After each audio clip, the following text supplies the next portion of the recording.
I don't really have any notes here. I'm like, their relationship is like Husai monarch equals like a public relations in a bureaucratic sense.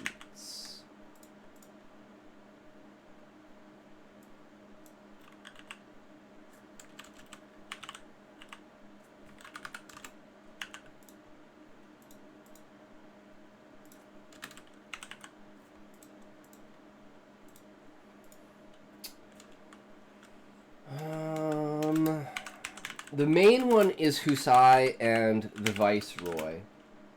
Praying mantises don't pray either. Bearded dragons, despite the name, cannot grow facial hair. True. Hey, actually, Sean, how do you know that they can't pray? You know, praying isn't a hand motion. It's an internal thought construction. Are you saying mantises aren't smart enough to understand the idea of spirituality and God?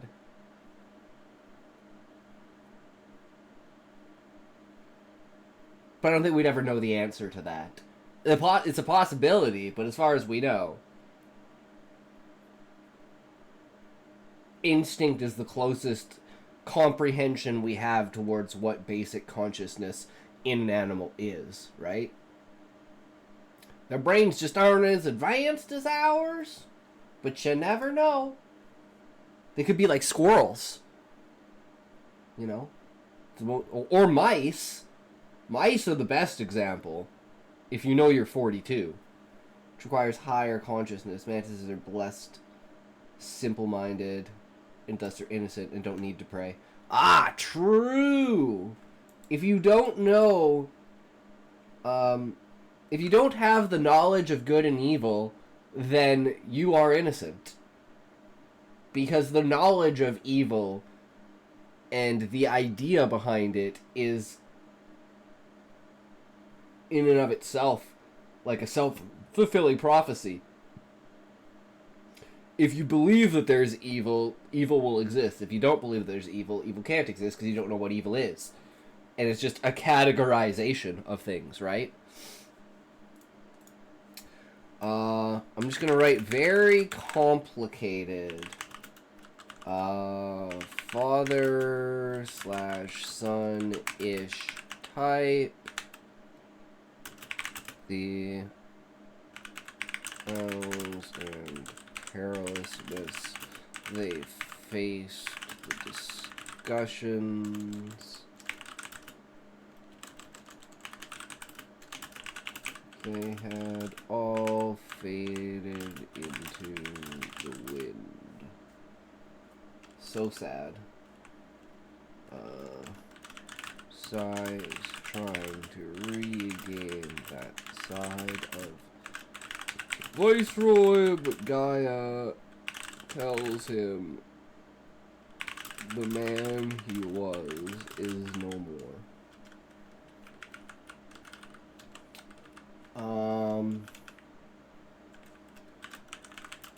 Husai and Fafnir. Question mark. Wolves aren't evil for eating other animals, or even other wolves, but we view eating our own as wrong. Even evil, except under the most extreme circumstances, and even then, you've shunned. Because we know it's wrong. You're shunned, because we know it's wrong. Well, it's not that we know it's wrong, we consider it wrong. At least most people do. And that's just like a civilized thought of, like, don't eat your own. And that's kind of like a pack mentality thing, which I didn't actually, like, even think about the fact of, like, wolves eating other wolves. Now, that could purely be a, oh, let's kill the sick one among us. That could be rivalries. That could be a completely different pack. That could be purely out of hunger. So there are multiple reasons why a wolf would eat other wolves. But sustenance would probably be prime among them. Whereas humans eating other humans, in general, what you have to do to human meat to make it consumable basically removes all of the nutrition from it. Or, like, the vast amount of it. Whereas just, like, eating an animal or something like that is, like, without having to procure it simply because of heavy metals. The amount of heavy metals in the human body. As opposed to other animals. And that's one of the biggest problems with eating human meat is heavy metal poisoning. But anyways, all tangents aside, we have some notes and we're ready to go. Let's get this hero-villain relationship, and I'm really thinking it's more of a Husai Viceroy. Like, the amount of tangents aside, since when? Oh, just for the 10 seconds, Sean. So I can press the spacebar button, just so I can press the spacebar button again. And it's like pressing the spacebar button just, like, refreshes my memory. So every time I press it, I'm like, oh yeah, shit, that's right. Oh yeah, shit, that's right. I forgot to mention that. It's mainly the struggle between Husai, like, at the beginning, like, the Husai talking to the Viceroy about how he can bring the Monarch back, and then not realizing that the Viceroy is bad, and then thinking that he can bring the Viceroy back, and then Gaia basically saying, no, you can't, and the same way that the explanation of what would happen to Husai's consciousness of Gaia tried to take him over and use her full powers with his body, which foreshadows the final end conflict everything. But anyways, what do we need for these relationships? Let's find out. Hey Subfuries, when talking about the relationship between the hero and their opponent, I'm not referring to the romantic adventures of the Joker and Batman that I'm sure are hidden in the deep, dark fanfiction corners of the internet. No, the rivalry between your protagonist and your antagonist is inherently one of the driving elements of your story. But how does an author weave and develop that relationship into a good story? That's what we'll be talking about today. Now, it's one thing to design a great hero and give them a fascinating I love it when it does that. But it's another to write a story where those two characters work well within the same narrative. Susan from Terry Pratchett's Hogfather is a fantastic hero, and likewise Father from Full Metal Alchemist Brotherhood is a well-developed opponent. But there's a reason that these two aren't placed within the same story. Neither the protagonist or the antagonist exist in a vacuum. They exist in what we'll call a character web, a web of people relating to one another. Susan only makes for a great hero, and Father only makes for a great villain because of how they fit around the other people in their character webs. Even if the author isn't actively using this web to compare and contrast characters in their story, readers certainly are. We understand characters better by looking at the characters around them, and very few relationships within this web are usually more important than the rivalry between the protagonist and the antagonist. It's through their struggle that the author can build. I guess a thing I never thought about is, like, the struggle of the political leader in holding the country together. And I know I say that the monarch and the viceroy are the military power, but they're the military power of the tree. So think of them as the ruling military power of the tree, and Husai is the ruling leader of the Adventurers Guild, which is the military outside of the tree. So it's kind of like two different countries' supreme, like, admirals in their army. That's kind of how their relationship starts off. Right? It's like two allied countries, and they're like the military leaders of those countries. But the Viceroy plays more to a political side, whereas Husai plays more to a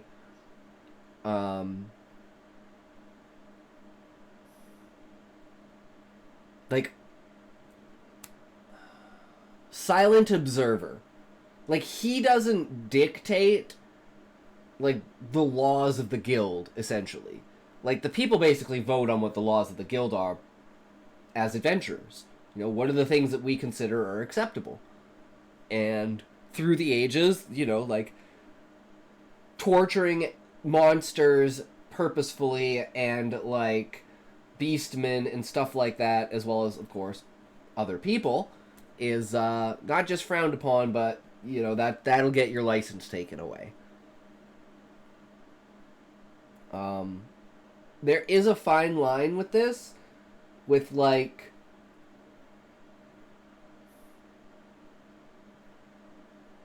scale. So, like, if you're the kind of person that's like a, let's say, you know, you use a, I find this odd. Right now, chapter 13 is 26 views. Well, chapter 12 only has 23. You'd think it would be either equal views or a progressive decrease in views as people lose interest in different chapters.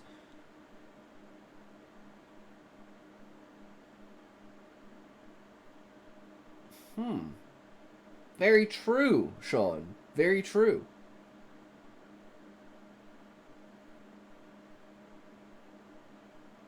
Who knows? Damn,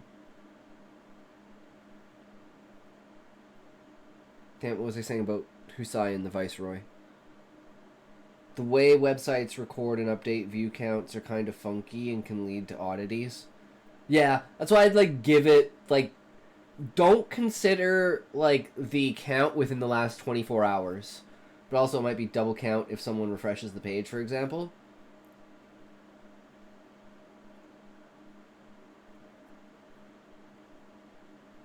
That's true.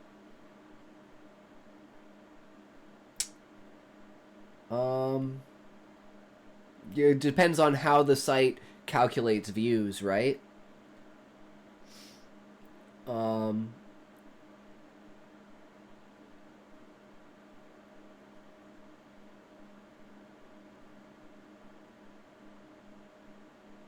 Yeah. Husai is a passive leader who doesn't involve himself in the politics of the guild. He just does his bureaucratic duty of basically keeping the tree in the same loop as the Adventurers Guild, as if, like, you know, the Adventurers Guild is a colony of the main kingdom, which would be the tree, which is kind of how it is. So, in the beginning, it's between, like, basically leaders of countries in an allied sense, and then they slowly become enemies. But even as enemies, they're still, like, to Husai, until the second book, at least, during the confrontation and everything, because it's, like, going to be a lot of, like, talking about the past, and it's, like, the idea of flashbacks through conversation, with Husai talking to the Viceroy about how the monarch is, essentially.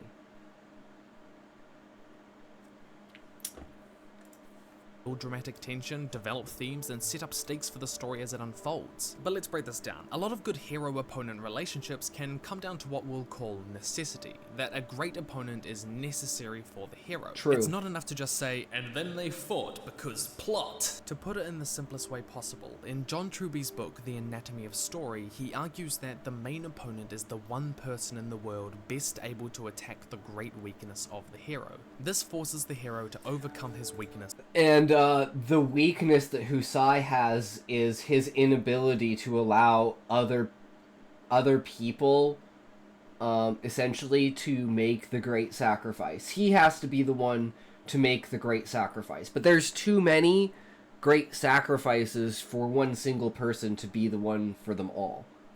Because the idea is that you sacrifice yourself. You can only do that once, right?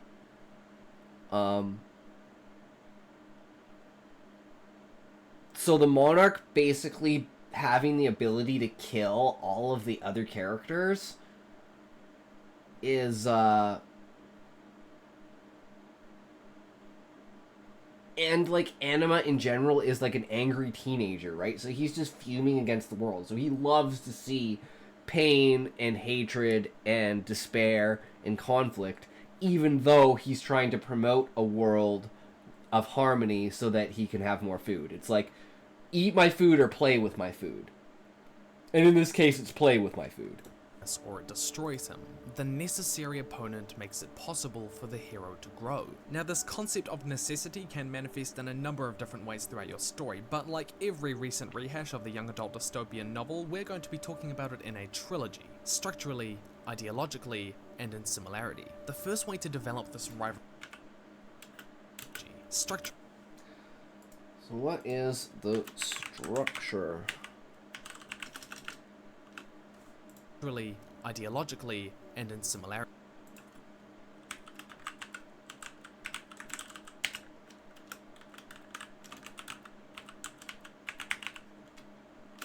Alright, let's see. The first way to develop this rivalry is purely structural. The protagonist and antagonist have to want the same thing. This can be more explicit, like in The Lord of the Rings, where the side of good and evil are battling for control of Middle-earth, or it can be more abstract, like in Batman: The Dark Knight. In that story, it may appear that Batman is fighting for order Cute and the Muffins Joker rated for my chaos, stream with but 1 viewer. Muffin! Welcome, raiders, to the stream. Welcome! Gotta go, babe. Have a good one. Bye-bye, Muffin.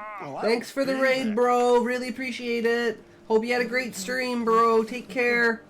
We'll see you again in the next one, my friend. Fuck you, Muffin. Oh, we need a toke for this one, guys. Daddy's home. Thanks, Muffin. See ya.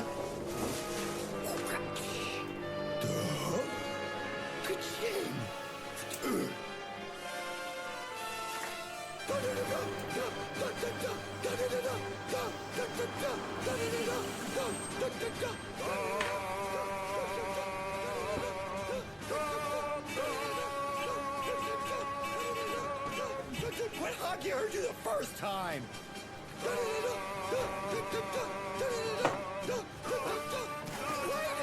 Lady, no! Mom! Call a dog!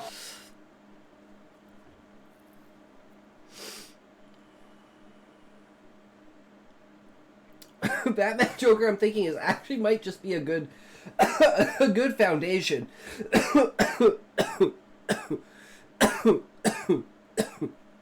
Because neither of them want to kill each other. Like, Batman almost wants to kill the Joker more than the Joker wants to kill Batman. Because the Joker would consider him... If Batman died, the Joker would consider that he lost. Because his goal is to make Batman fall from grace. It's not to kill Batman. It's to make Batman fall from grace. Whereas Husai doesn't want to kill the Monarch because he wants to redeem the Monarch, at least in the beginning. And then eventually he gets to the point of he needs to kill the Monarch. But he still can't kill the Monarch. So it's like, well, fuck. What do you do at that point? And then the Monarch's just like toying with everyone because he's just having a good time of it, you know. If I'm going to have to destroy the world and start over, I'm at least going to have some fun with it, you know. It's like, I've done this like 3 or 4 times before, guys. Like, seriously. Only this time Gaia is going to do something about it because she has the means to do something about it now. That's the thing, is she never had the means to do anything about it on a grand scale. Like, there was no way for her to break out of the shell and then go confront Anima directly. Because Anima would just swallow her whole. The entire concept is using the Monarch's weapon against him. And tuning the anti-gravitic weapon to work with the soulscape instead of reality. And essentially, what Gaia does is attaches her consciousness to it, and then it streams her consciousness like a beam through gravity. And that's how she sends her consciousness into Anima. Depends on the Batman and Joker you're talking about. Animated series Joker wants to make Batman laugh at his jokes, while Batman wants to prevent anyone else from losing their parents. Yeah. But it's still like the basis idea of like they don't want to kill each other. Like Batman's whole thing is he doesn't want to kill people. And Joker's thing is he doesn't want to kill people. He wants to watch other people fall just like him. But then again, that depends on which Joker it is, right? Because they're all That's one thing I love about, like, the DC animated series, is if you watch all the movies, they don't keep parity between, like, the personalities of the characters throughout, like, the 80 movies or so. You got, like, a million types of Jokers. Exactly. And Batman. Yeah. It's like, DC did a multiverse without doing a multiverse because they just liked the idea of having different arcs of different personalities for different conflicts in different types of, like, Batman and Jokers, right? Like, there's the humorous, like, comedic ones, then there's, like, the midway ones, and then there's the dark, fucked up ones like the Dark Knight. But still, even though worst Batman ever, comic book guy. Yeah. True. I haven't heard comic book guy in so fucking long. Dear God, I haven't watched The Simpsons since like 2014. Then there's the game version. Jack killed Bruce's parents because they betrayed one of the crime bosses. The Wayne Foundation was built on crime in that game. Yup.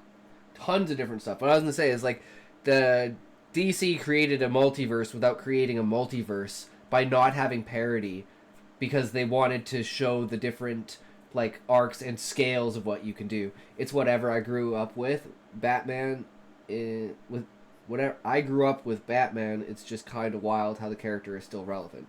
Yeah, like, my favorite Joker is, Jesus Christ, why can't I remember?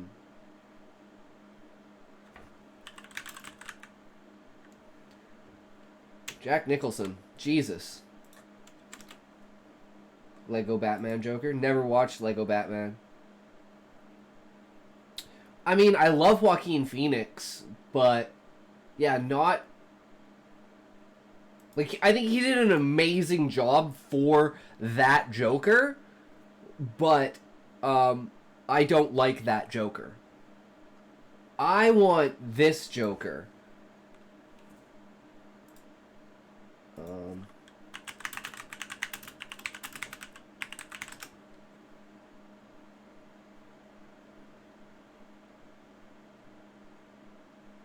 I think it's in here somewhere.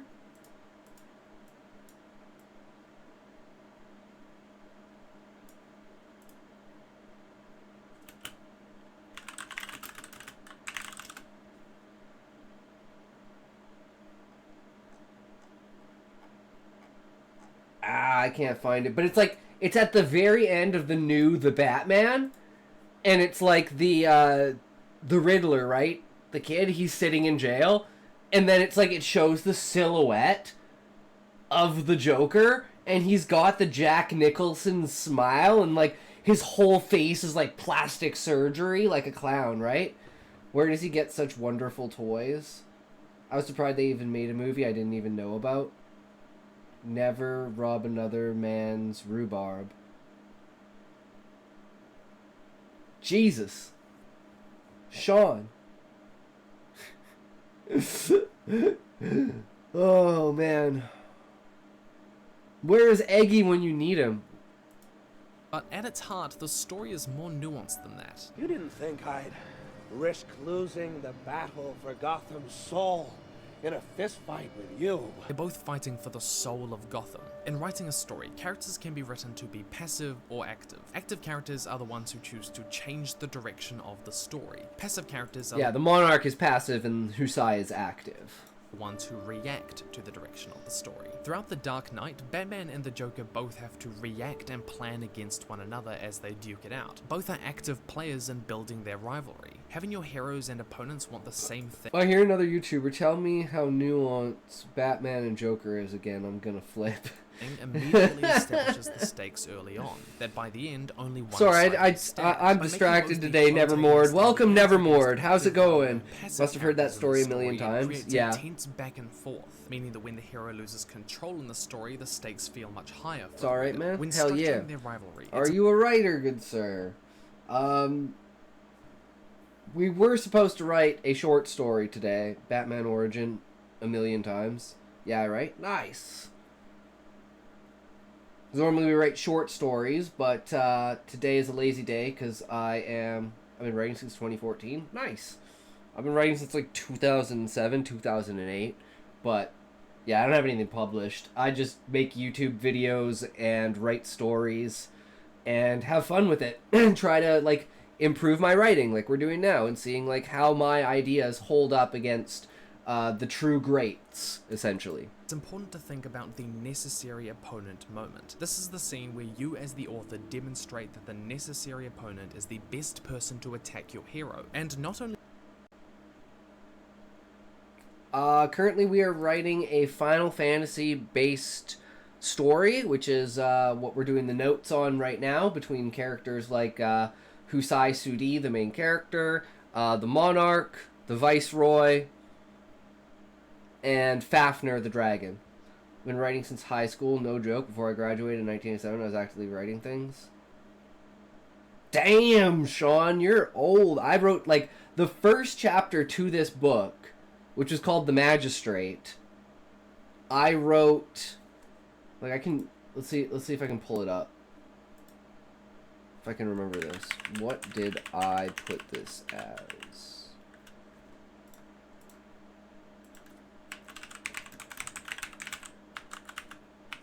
I have no idea.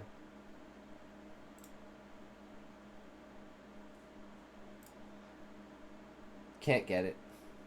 Yeah, I don't do fanfic, but that sounds nice. It's just based on, like, all the tropes, for instance. Like, the main race are octopi, avians, insectoids. The entire book revolves around the idea that consciousness is fundamental, and all of existence has some sort of form of consciousness in it, and consciousness comes from basically a sub-reality that exists underneath reality, like in quantum mechanics, like the Higgs field. And the Higgs field itself is consciousness, and collapsing of the wave function in order to turn a wave into a particle is done through the act of consciousness.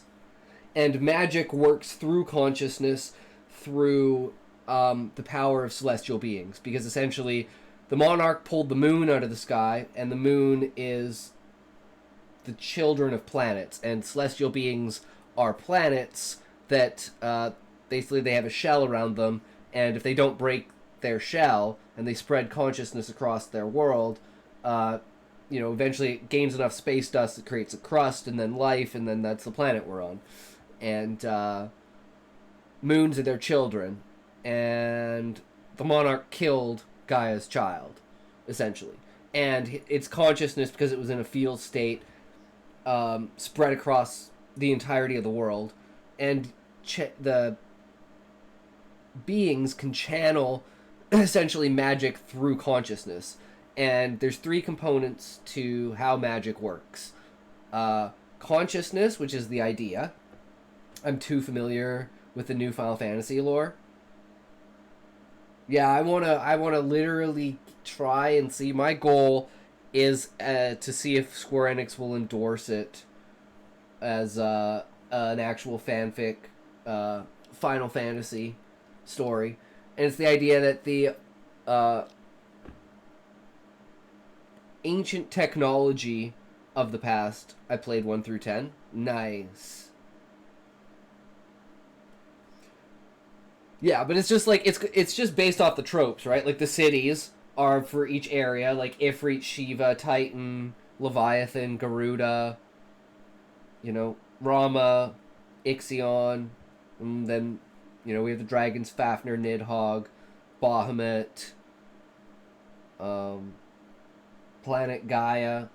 Main enemy celestial being is Anima. We gotta have chocobos, jobs. We have like an overdrive ability which is called titling. Like we got a ton of shit, but we're just kind of zooming in on the more fundamental parts of like character structure and character interaction and how to build this. Because my main thing is, like, I have, like, 18 years of lore in my head, but I don't feel I'm a good enough writer in order to fully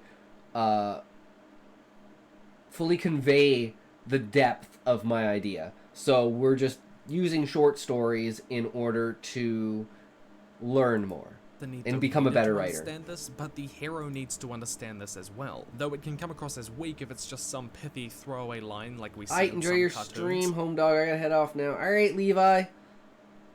Yeah, just write it down. I do that. Yeah. That's the best thing about writing, is you can just edit it. I usually world build before I write stories. Yeah, I usually spend, like, entire days for short stories just, like, coming up with ideas. Like, the one we're writing is, like, basically the idea, and I love twists, so it's, like, the idea of it's the villain's monologue in that moment when you're like, oh, he's revealing his entire story or his entire plan to the hero. And then you find out that the hero's already actually dead. And the villain is, like, talking to himself because he's kind of remorseful that he killed the hero. That the hero, like, he was hoping in some way that the hero would stop him, but he just went too far. And it's like, they used to be best buddies. One of them was, like, they were, like, grew up in a government lab because they were experiments, and there was only, like, 10 or 15 experiments, and they were, like, as they grew up, more and more of the kids died because they put them through different tests, and, like, the main villain's ability was to, like, heal. So they would, like, put him through, like, horrible tests where they would, like, crush parts of his body and then permanently, like, keep him in that state while his body tried to, like, heal itself, but it couldn't because it was, like, crushed. And then the other guy has super speed, and he can basically it's like super speed in a real way. Now think of speed, but add momentum to that. So you could, take like a piece of paper or something like that, run it full speed, then, like, let go of the paper, and it would literally be like a fucking blade flying through the air and, like, sever through buildings and shit like that because of the power of momentum. So he used to do some fucked up shit. And then, the villain was always, the punching bag, and then the hero had to come in and, like, save him, but at some point in time, it's like, some event happens that turns it around, so, he couldn't deal with, like, standing in the background and not killing these evil pieces of shit anymore, so he killed a bunch of them, became the bad guy, and now he's the main enemy, basically causing the entire world to fall apart. And he was hoping the hero could stop him, but he killed the hero. But those are the kinds of stories I like to write. And the foundation of the Final Fantasy story is the duality of good and evil. And it's the evil celestial being Anima wants life to be peaceful, perfect, beautiful, no conflicts, no fighting, utopia, absolutely everything is great, and then all the species just continuously evolve and procreate, and he has more food to eat when he consumes them. Because his goal is to consume the entirety of existence in order to get his revenge on the celestial being that ate his mom. And the only way to do that is consume all of existence. Once he's consumed all of existence, he knows that he has finally gotten his vengeance because there's nothing left but him. And he knows that he'll run out of energy before this happens, so he sends shards of himself out into the universe to cause beings to basically create utopias, expand their evolution, and expand their numbers so he has more food. So I'm going to ask a question. Go ahead, Nevermord. And then Gaia, do you mind? No, go ahead. This is an interactive stream. It's all about interacting with the chat. The everything else is aside from that. And then the good being Gaia wants life to be full of strife and conflict and hatred and everything is terrible and disastrous because it shows people the value of their consciousness. So you're talking about revenge as a motive. Yes. We were doing this yesterday, and if you look at the stream highlight for yesterday, I'm specifically saying that I feel like the motives for our characters are very shallow because it seems that all of the motives for all of our villains is just fucking revenge. It's just vengeance. How would a celestial being have desire for revenge if they are immortal? They're only immortal in the sense of they don't die naturally of old age. A greater consciousness can consume a lesser consciousness and erase that consciousness from the ultimate consciousness. So it's like there's the universal consciousness, and then the universal consciousness gives rise to galactic beings that give rise to celestial beings. And it's kind of like being, the consciousness within consciousness within consciousness within consciousness continuously breaking itself apart, but it always breaks a small seed of itself off, and then that seed grows into a tree. Just saying, if someone is immortal, wouldn't they be indifferent towards desire? I don't think so, Nevermord, because it's consciousness. So, if consciousness, even without a physical body, has an ability to connect with other consciousnesses, because they all come from the same root of conscious. As mortals, we are finite in our lives, so we have desire. But even on a grand cosmic scale, celestial beings will eventually die. They will starve to death. But they will not die of old age. If that answers your question. As to, I guess, giving a meaning for desire. Because they still feel, they still have hunger. It's just good celestial beings, not really? Okay. Well, let me ask this. Good celestial beings revere life and consciousness. My stance on gods or celestials are usually more about ideas.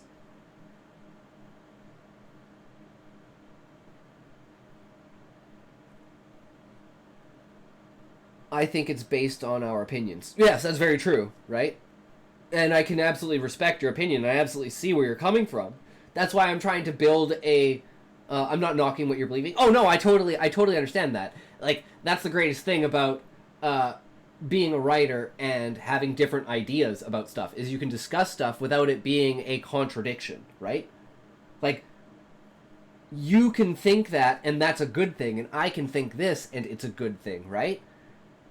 And then I think having a discussion to see how we can fall on each other's side of the fence is the best way to basically create ideas and to write.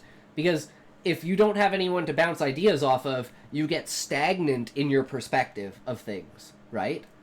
Like, I'm trying to put myself in your thinking and be like, okay, let's remove the idea of mortality. How does that change a consciousness that could span millennia? How would they feel about certain things? And what would give them those feelings?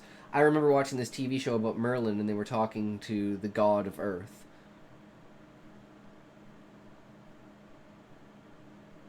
I'm gonna have a toke.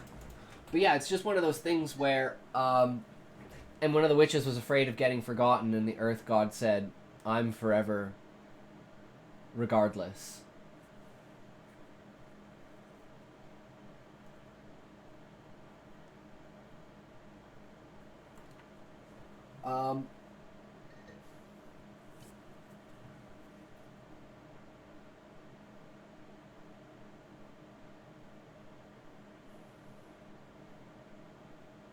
Because I guess you would think of, like the celestial beings aren't gods.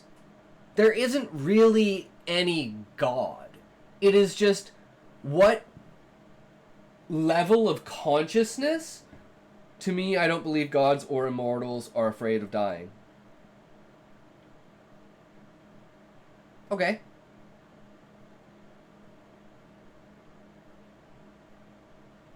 I can see where you're coming from. As mortals, we're all afraid of dying. Yes. That's because we can see death around us. I think if you didn't... that's why we have so many crazy beliefs. Yeah. I think if you didn't experience death around you, if you didn't know what death was, I still think you would be... I guess it's more instinctual, because instinctually you know what death is, right? I'm thinking, like, deer in the headlights, like, you know that you're dead, but you can't do anything about it. It's more of a common denominator for us all. Yeah. But I think of these beings more of, they are the same.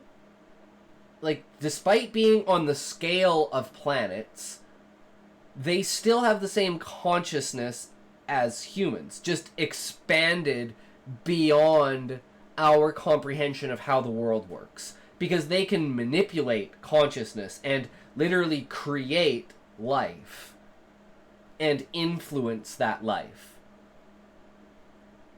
So it's more of a scale of how high of consciousness you are.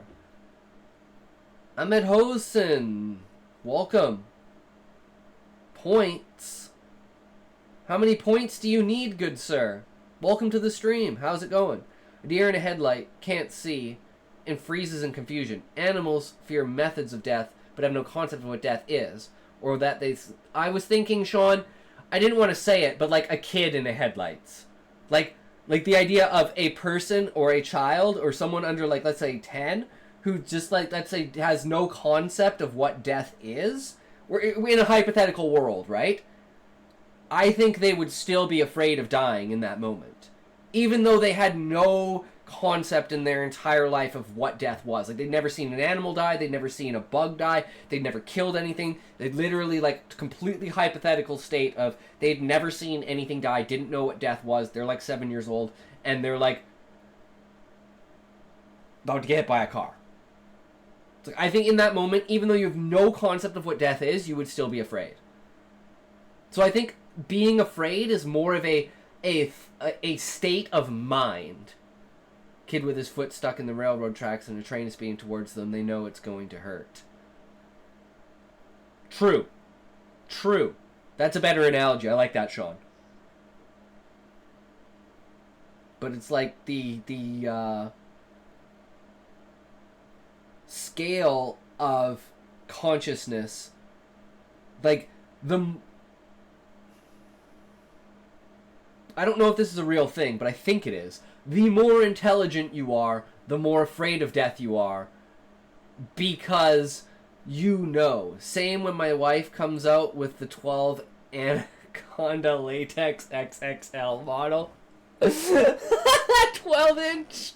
True, Eggy. You don't use the 18, bro? Get your head in the game, man. You gotta work yourself up to the 18. The 12 is pussy boy shit. Become a real sissy. Get the 18. Welcome to the stream, Maggie. How's it going, bro?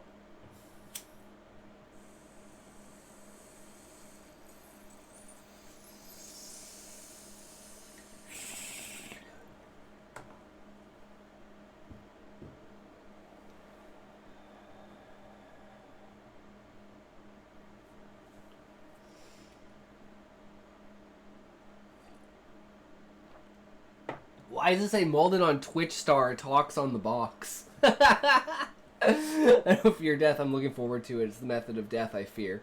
When death finally comes for me, I'll as him just... what the heck took him so long? I'll ask him just what the heck took him so long. That's true. It's not actually... unless you're afraid of the unknown. It's the act of dying, not death itself. Right? If you have some religious belief that after death, and you truly believe this, after death there's something else, then death isn't exactly, and death isn't the end, then you shouldn't necessarily fear death itself. You should fear the pain of that death and what that death also causes to other people. Death is easy, dying is the hard part. True, Eggy. True. And when it comes to something like a celestial being, I think of them the same, like, I've written them to basically be humans, but at a higher level of intelligence, with, like, more capabilities and just a grander scale of size. But they still have desires, they still have wills, they still have hearts, they still have feelings, you know? They're still good and they're still bad, and there's a scale of the in-between of that, right? And Gaia is a pure soul, but Anima is pure darkness, and it's kind of like that. But even in that, it's like the darkness of Gaia is in the fact she wants this strife-ridden, horrid, corrupt world to show people what the value of life is so they can correct themselves in their own way without her influence, because she's afraid if she uses her influence, it will just like destroy the entire concept of free will at the end of the day. Your soul is energy and has been caught on camera multiple times leaving the body. Thus, energy can't be destroyed, only converted. So your soul will move on and become something else. Or it simply stays where it is. Like, what I believe is that heaven is if you can live with your own mind for eternity, and hell is if you can't. And when you die, you're just stuck with your mind. You're just stuck there forever with just your mind. That's it. That's all you have. Deal with it. I always find fear of death is a bit narcissistic. Like, you really think the world needs you, bruh? See, Eggy, I think of it more as what are the connections you have in life. Like, I know at least 200 people that would be absolutely, like, immediately affected by my death. And I have seen that consistently because of my seizures. Because people are worried about my health. I have seen that concern come out in others. So I kind of have a very unique perspective on it. And if anyone's had, like, a near-death experience or, like, a severe medical thing where people are like, there is the possibility you can fucking die. I agree with your living with yourself point. Yeah. It's like that was one of our first short stories that we wrote, The Feathered Heart. In your last seconds, you'll be hit by peace and regret regardless what is after. Yeah, and that's why a lot of stories that I write where characters are facing their imminent death, their final moments are peace of mind. I think that's a really, really powerful thing. It's like the 7 stages of regret.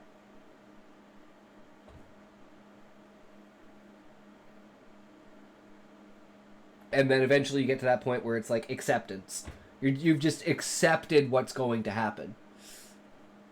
And it's no longer about anything. It is now about the experience that comes after. And just like preparing yourself for that.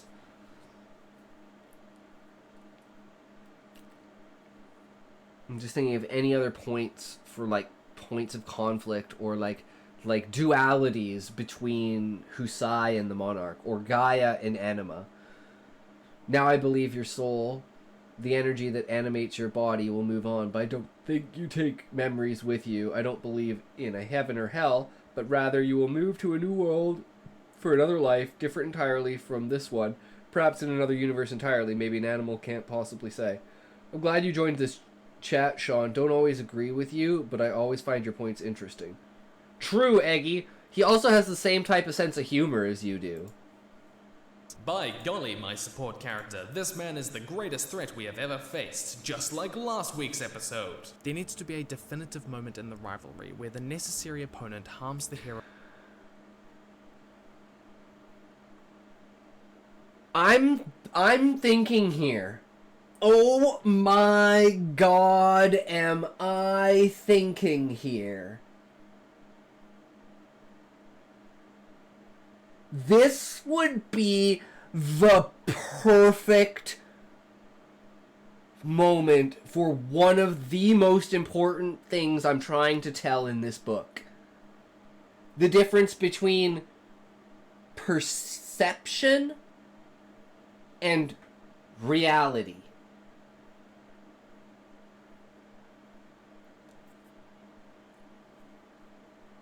Guess how Zayd dies?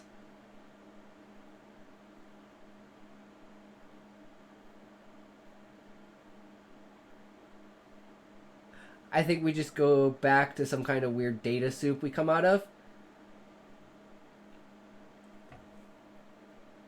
look what's on screen. Jeez, I can't do this. Look what's on screen, and then think about it. We've already discussed Zaid's death so many times. What would be the perfect way for Zaid to die? Think of foreshadowing. Think of foreshadowing. Think of the first chapter. It's fucking perfect. It's absolutely... And the same line, too. The same line. No. Think of the line. Think of the line. Shh. Go to sleep.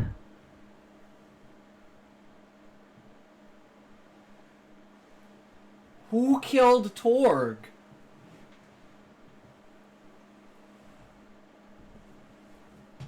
I've been waiting for like something like this to pop up.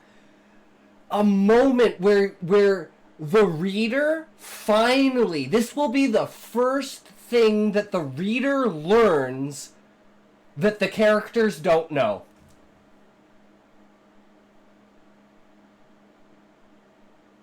And nobody has ever explained to me where the electricity flitting around our brain came from. We're born with it. We never got plugged into a socket. No scientist has ever stated this organ creates the electricity we need to survive, and our mothers don't die due to giving up their electrical charge. Makes no sense otherwise. True, Sean. That's a very, very interesting concept.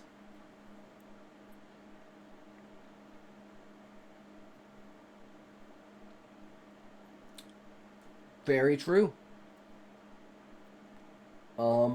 That would be an interesting research report. But yeah, okay. So, oh my god, this is so beautiful. This is why I love having like such a vast, deep world, because when I'm pinning things together, I can just throw shit down and it fits. It makes sense. It's perfect. So in the first chapter, at the very, very end, Torg comes out of the thing and he's like, help, help, help. And there's someone standing there who says, my dear child, the deeds you've done this day are going to echo in eternity. Then he draws his sword, and with a maniacal smile on his face, walks over to Torg, and slowly presses his blade into his heart, saying, shh, go to sleep. And that's exactly what the Monarch does to Zaid. Zaid wins the battle. So there's like the 300 to 400 people that come to the library, and Zaid's like, nah, holds Thor moment. Literally knocks like every single one of them out. Doesn't kill anyone, doesn't really hurt anyone, just knocks them out. And then he's standing there like, I'm not leaving. And then the Monarch is standing there, and he says, I never said you could leave. He draws his sword, and in the exact same way, presses it into Zaid's heart and says, shh, go to sleep. And there's one person who sees this. And somehow this word, through some means, gets back to Husai and Sid. Maybe it's Sid's squire that's still in the tree, who's part of the crafting guild, who's not actually an adventurer, so he doesn't have to be kicked out of the tree. Because crafters are like just general like workers in the tree. Like the guards aren't getting kicked out either, right? So it's like only adventurers. If you have an adventurer license, no longer allowed in the tree, period. But yeah, and this gives the reveal.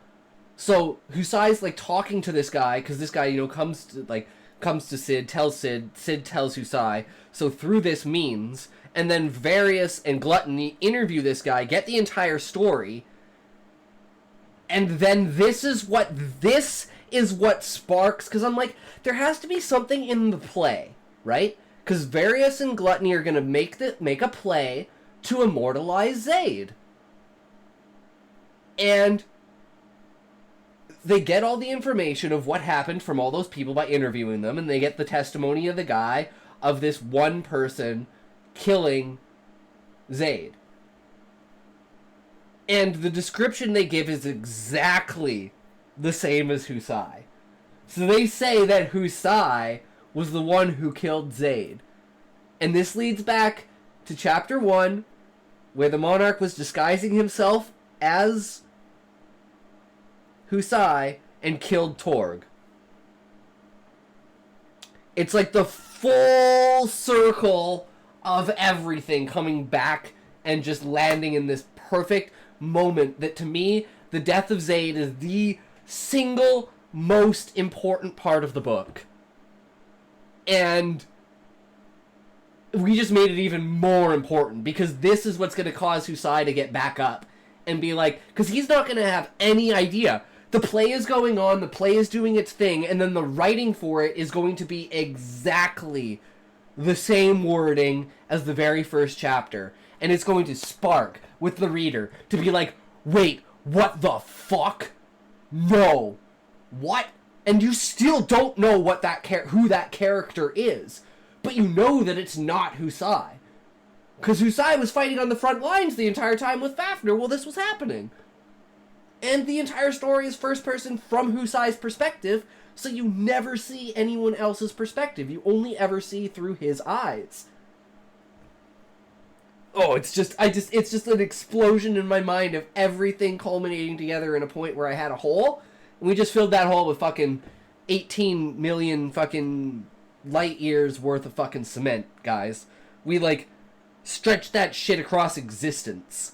How deep we inset this shit. I fucking love it.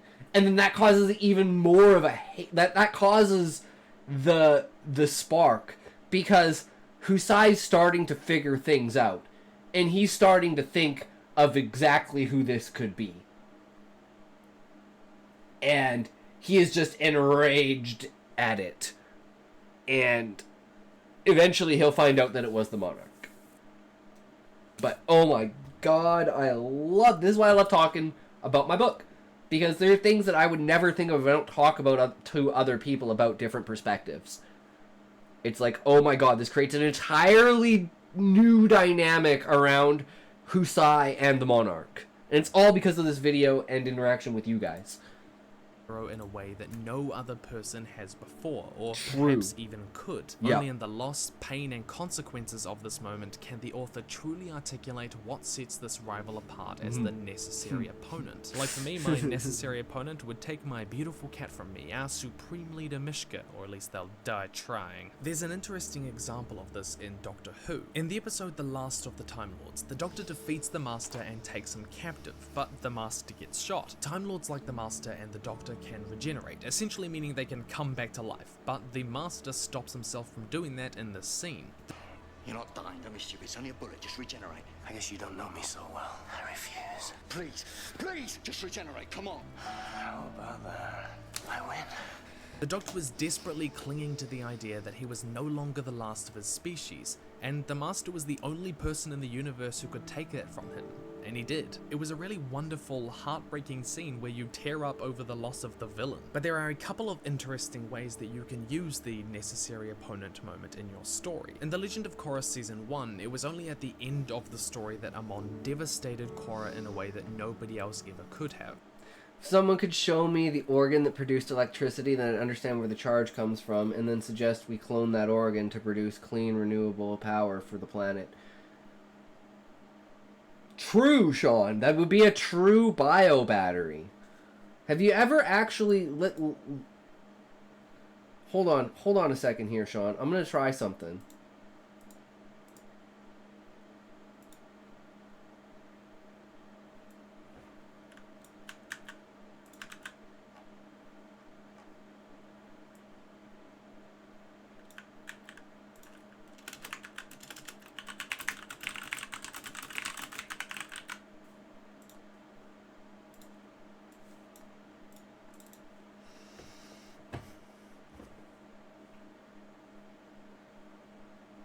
This is what it's for, guys.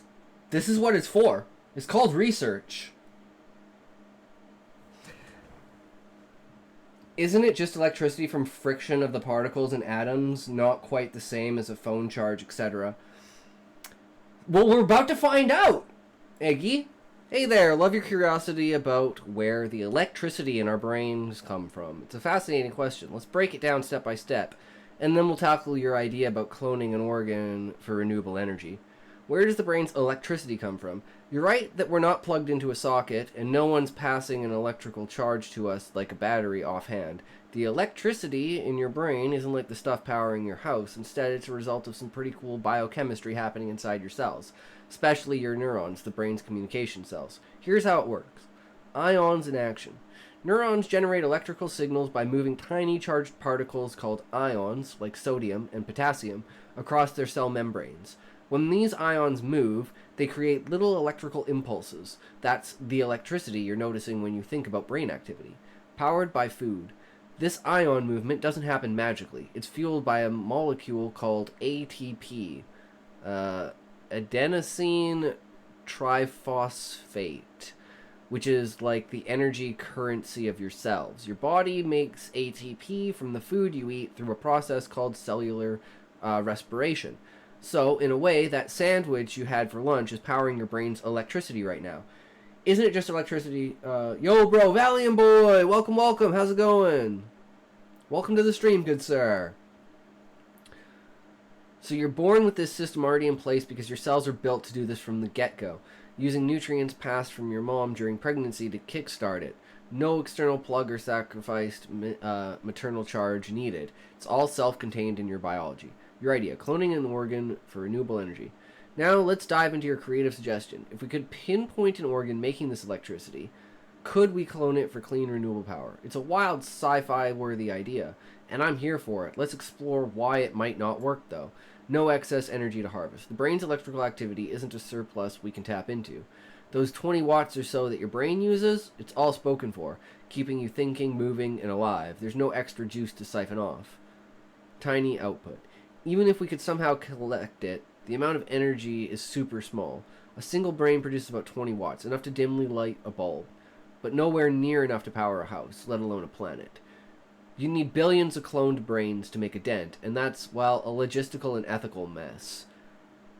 What if you get rid of this? You could easily solve both of these problems. And just have, like, brains in jars. Brain matter in jars. That's basically your battery. And you just grow them. You know what I would do is I would genetically engineer trees to do that. And then they could be, like, multi-purpose. They could be, like, electrical producing and oxygen producing. So we'd have infinite oxygen and infinite electricity from our forests.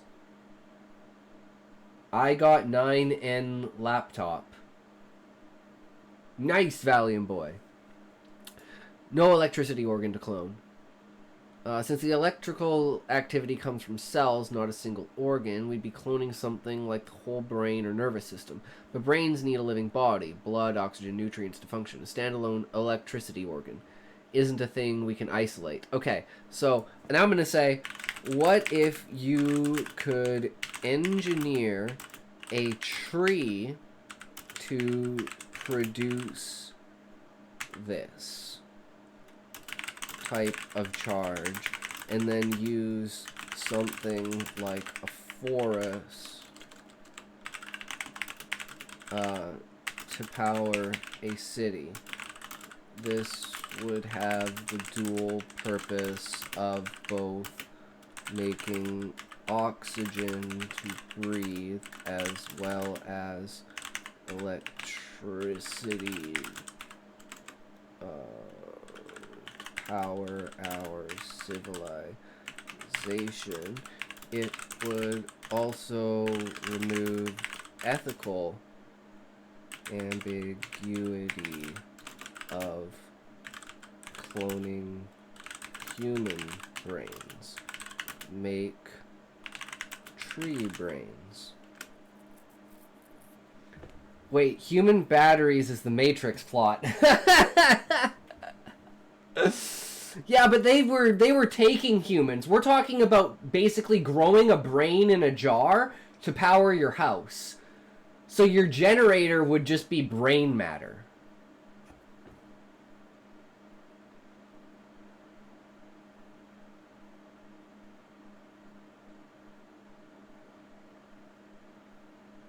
But I like where this is going. This is why I love AI.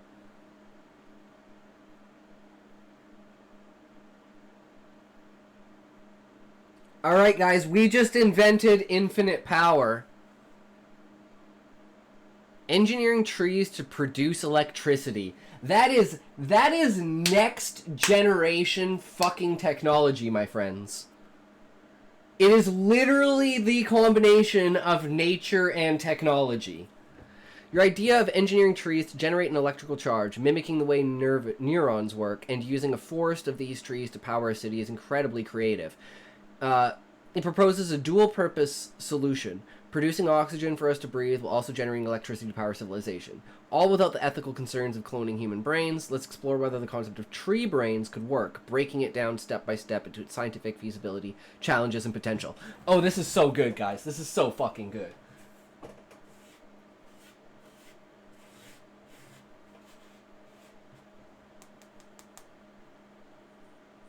And what's funny about this is that's literally what the tree in my book is. It's pure consciousness crystallized into a tree formation because trees grow in fractals and crystals grow in fractals. So it's just like a fractal of physical crystal that is the like physical manifestation of pure consciousness. So condensed that it's literally physical. And then yeah, that's what powers all of the beings inside of the tree. It's why you don't need to sleep, why you don't need to eat, why you never feel sick, because it's just like, it just powers your body, pure. So, it's not like I'm coming up with this idea out of nowhere. This is literally the tree in my book. Except instead of having a forest, it's a tree that reaches out into the atmosphere. But I don't know, what do you guys think about this tangent?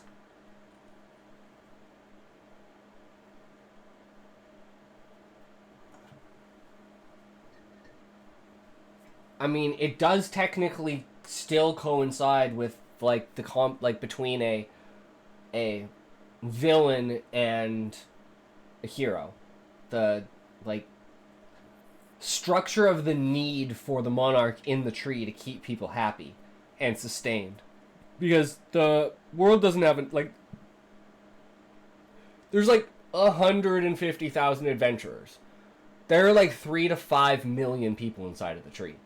They don't have the infrastructure to feed that many people. Like they just don't have the resources for it. So if the tree was to somehow die and everyone had to leave the tree and everyone needed to be fed, millions of people would starve to death. It would not be a good time.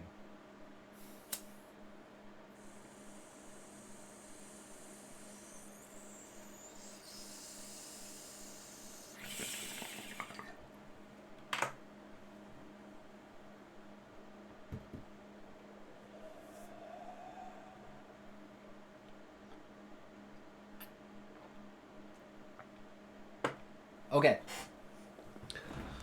How neurons generate electricity.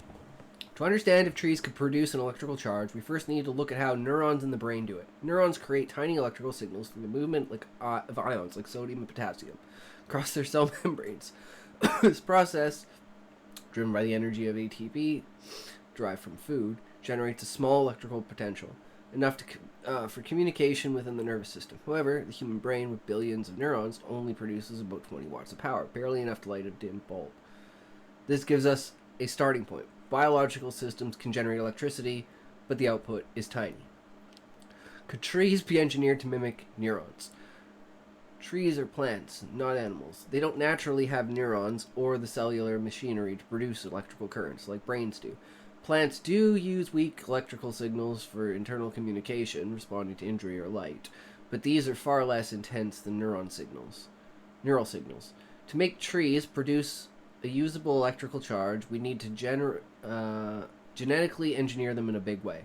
Introduce neuron-like features. We need to insert genes for ion channels and other mechanisms into tree cells, allowing them to generate and maintain electrical potentials. This would mean redesigning plant cells to act more like animal neurons, a massive leap in genetic engineering. Power source. In animals, neuron activity is fueled by food. Trees, however, get their energy from sunlight via photosynthesis, causing glucose. Any electricity they'd produce would ultimately come from sunlight, rerouted through this engineered system. Theoretically, it's possible to imagine trees with tree brains, cells engineered to fire electrical charges, but it's a long way from current science. Scaling up, powering a city. Even if it could engineer a tree to produce an electrical charge, the amount of electricity would likely be tiny, similar to a neuron's output. Powering a city requires massive energy, hundreds of megawatts, far beyond the 20 watts of a human brain. Here's what we face. Number of trees. You need billions of engineered trees to generate enough power, creating a force vastly larger than any city could realistically support. Each tree would need to produce much more electricity than a neuron, which isn't how biological systems typically work. Land use. Forests take up huge amounts of space. Compared to compact solutions like solar farms or wind turbines, this would be inefficient in terms of energy per unit. Possible addition. Use radioactive waste or natural radioactive materials with these engineered trees. True, Sean. True. Harvesting the electricity. Assuming the trees can produce a charge, we need to find a way to collect it. In the brain, electrical signals stay internal for communication. They're not designed to be tapped externally. For trees, we might need electrodes or interfaces, some kind of system to extract the electricity and send it to the power grid. This could be invasive, potentially damaging the tree and disrupting their natural functions. Transmission challenges. Converting scattering tiny charges into steady, stable current would require complex engineering. Benefits. Oxygen and carbon capture. Your idea shines in its dual-purpose vision. Trees naturally produce oxygen through photosynthesis and sequester carbon dioxide, helping combat climate change. If they could also generate electricity, that's a bonus. The force of these trees could theoretically clean the air, fight climate change, generate power. Challenges and practicality. While the concept is exciting, there are some big hurdles. Efficiency. Trees use most of their energy from sunlight for growth and survival. Diverting that energy into electricity would leave less for the tree itself, and the output would likely be much lower than what solar panels can achieve. Solar panels convert sunlight directly into electricity without biological overhead, making them far more efficient. Biological complexity. Engineering trees to mimic neurons is a monumental task. We'd be blending plant and animal biology in ways we can't yet fully accomplish or predict. Alternatives. We already have renewable energy options, solar, wind, hydro, that are proven scalable and don't require rewriting the biology of an entire species. Compared to these, a forest of tree brains might not be the most practical way to power a city. Creative reality check. Let's put this in perspective. Energy output. If each tree produced as much electricity as a human brain, you'd need 50 million trees to generate just 1 megawatt. Enough for maybe 1,000 homes. A small city needs hundreds of megawatts, requiring billions of trees. Current tech. Solar panels and wind turbines could produce the same megawatt with far less space and complexity. While the idea is scientifically fascinating, it's not yet a match for existing solutions. Ethical advantage. You spawn on about avoiding ethical ambiguity, cloning human brains, raising serious moral questions, consciousness, consent, exploitation, whereas engineering trees sidesteps these entirely. Trees aren't sentient, the tree brains wouldn't carry the same ethical weight, making this a clever workaround. Could it ever work? For this to become reality, we need breakthroughs in genetic engineering, creating trees that effectively produce and store electrical charges, bioelectricity harvesting, developing non-invasive ways to tap into that energy, scale, boosting per tree output far beyond what neurons achieve. Even then, it might not outpace solar or wind power. However, smaller scale applications like powering sensors in a forest could be a starting point. Final thought, bio-inspired possibilities. Nelson Treehouse and Supply created the treehouse attachment bolts. They are added into the tree, but are separate from the treehouse itself. So I don't think the connections themselves are an issue. Likewise, rose bushes would perform the same job, but take up much less space. True, Sean. Could you imagine if all the weeds in your yard were powering your house? But only the roots. So you still mow your lawn and it would be fine. but all the roots of all the weeds in your yard was actually powering your house. Now that is a very inventive idea. Engineering trees to produce electricity and power a city is a brilliant imaginative concept. It could theoretically provide oxygen and energy while avoiding the ethical pitfalls of cloning human brains. However, the tiny electrical output, vast scale required, and biological complexity makes it impractical with today's technology. For now, solar panels and other renewables are more efficient at harnessing sunlight. Weeds are impractical because their lifespans are so short, but roses have decently long lives. True.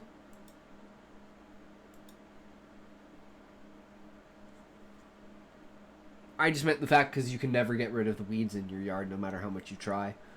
I worked on a golf course and I did gardening for a guy for like 15 years.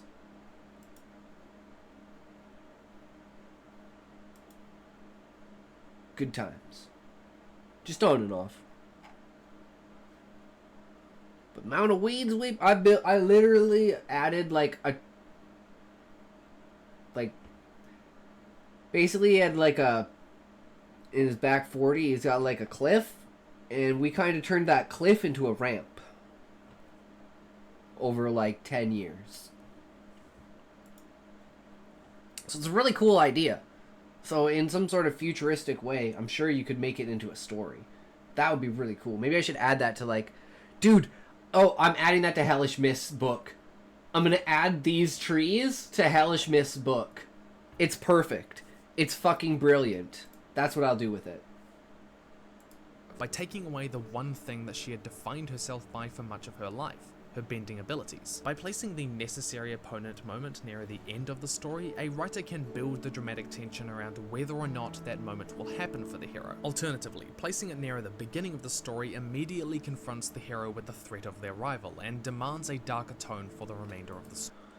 It's just the foreshadowing at the beginning and then the true reveal after Garuda. Oh man, and it hurts even more. It's so good. I love it.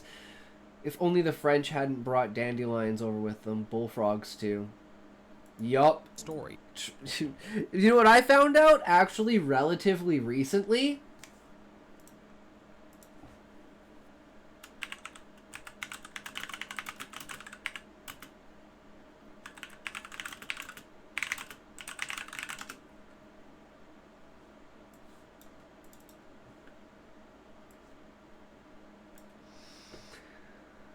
Yes, tumbleweeds are not native to the Americas. They are actually an invasive species that originated in Eurasia, specifically in dry and semi-dry regions of Europe and Central Asia. They were introduced to North America in 1870s, likely in shipments of agricultural seeds, and have since become naturalized in many areas.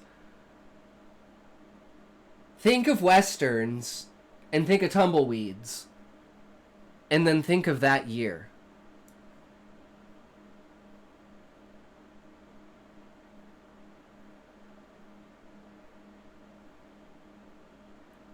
I found this to be a very, very interesting fact.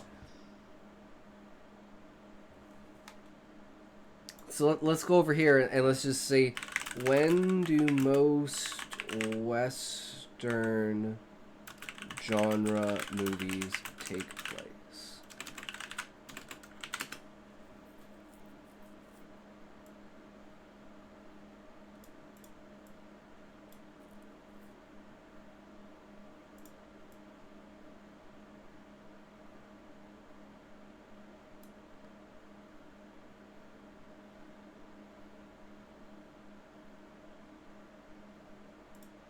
The gold rush was 1849. So it's in that period. It's around there. It's like early to late 1800s, early 1900s. I hate when I have a thought, then completely lose it before I get it out. There was something right around the time we started talking about death, and I lost it. Damn, I hate that, Sean. It'll come back to you. So yeah, I just always thought that was funny. And then like the further you go back, like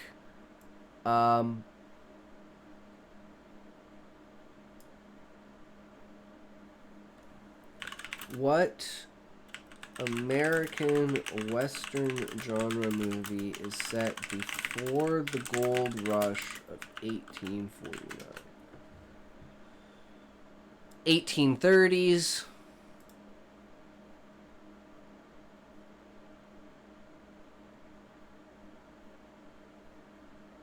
Questions asked for classic Western movies take place before. Well, there are many Westerns set in Old West. Few are explicitly before the gold rush. To address the question, one could consider movies in the 1830s or even earlier during this period westward expansion, but before the mass migration to California. Some examples might include films like The Searchers, set in the post-gold rush era, explores... Because the gold rush is the reason why everyone was coming over to the Americas, right? So it makes sense that most of the Westerns are set in that time period because it was a land of lawfulness while everyone was freaking coming over trying to make their fortune in America.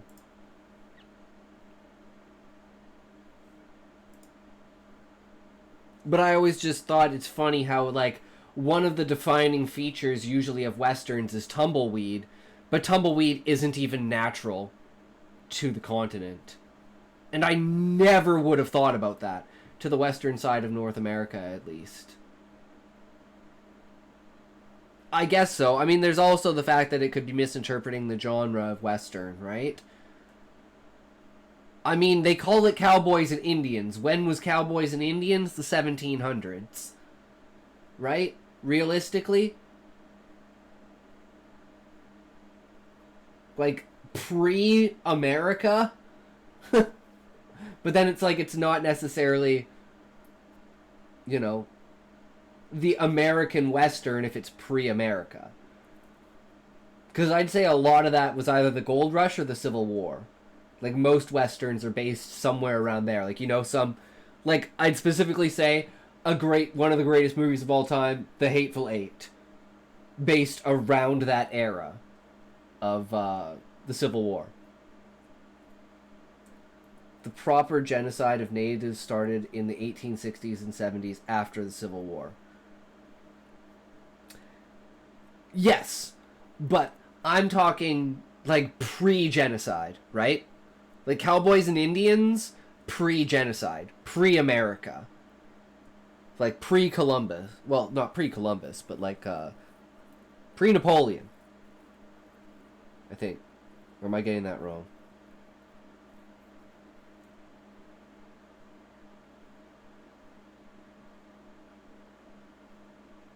That is a messed up fact.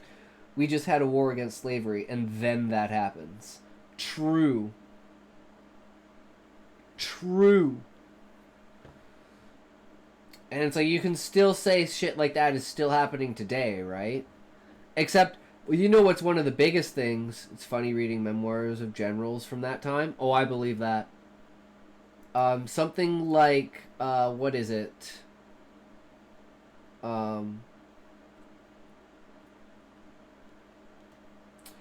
We need fairness for black people, but natives are scum that need erasing. Oh.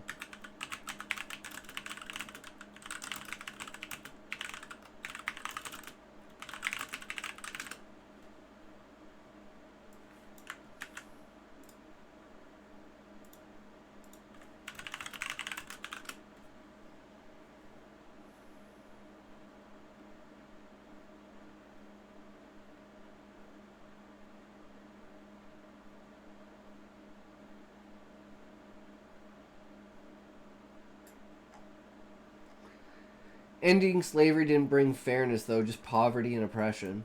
Well, that's why Asmongold continuously says we will vote for slavery back. Either that, or we'll abolish child labor laws and just send our kids back to the mines.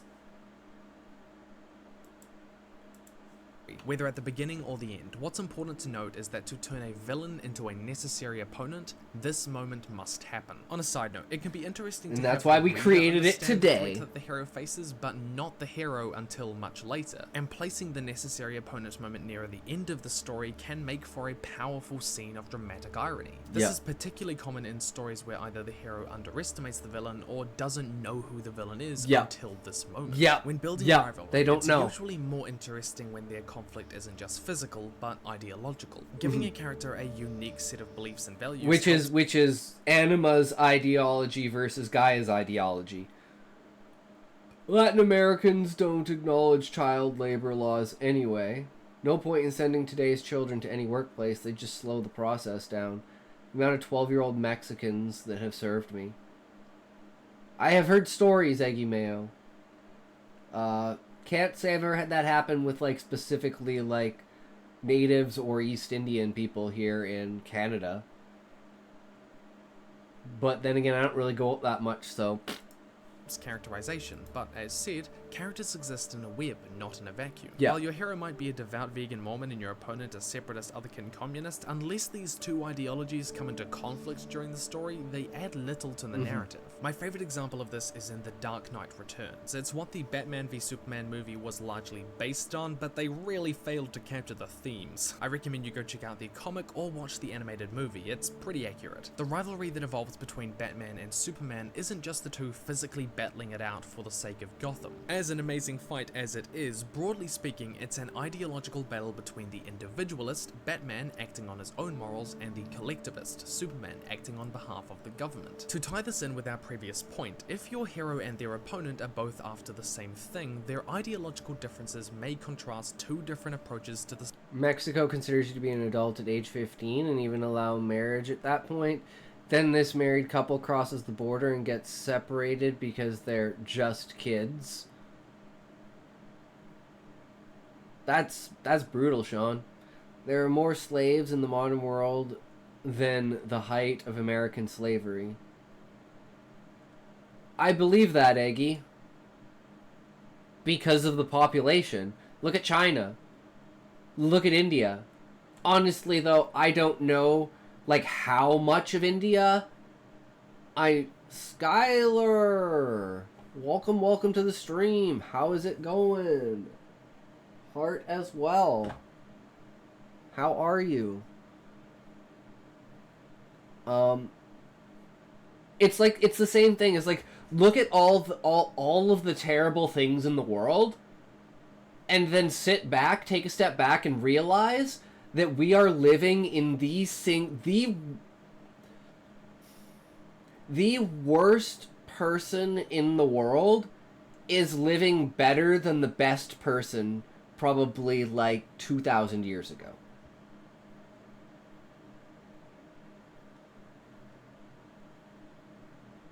Maybe not the worst, but you know what I mean with the scale. Like, thinking about it, it's like, hey, maybe the worst is exactly the same. Because, you know, they're like starving their slave. They're basically like, you know. So maybe that's exactly the same. Maybe the floor hasn't changed, but the damn well the ceiling and the average has fucking skyrocketed. Plus, like, the age as well, like infant mortality rates. Yeah, anything earlier than about 1930 is essentially a horror film. Yeah. It's like we romanticize the past and stuff, but it's actually fucking horrible. And it's like, yeah, horrible shit happens now, but it's like on average, even on a significantly, even down to the 10%, probably a billion times better than what it was in the past.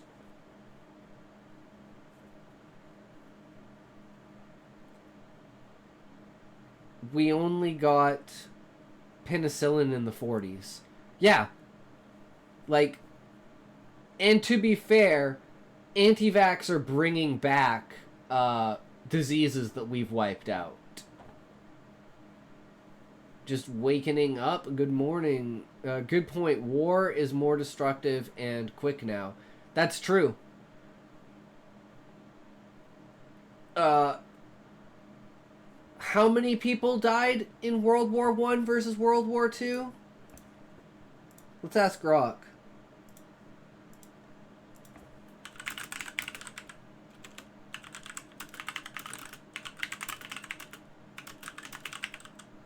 I'm pretty sure more died in World War One. Oh, no, never mind. I'm way off.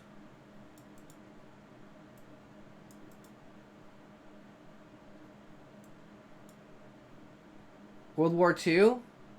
No, it's actually I'm actually way off. Look, I thought the number was higher. I thought the number was way higher than that. I knew this one was this, but I thought this was like 110 because of the length of it and the scale of it. But it might actually be like how many like what percent,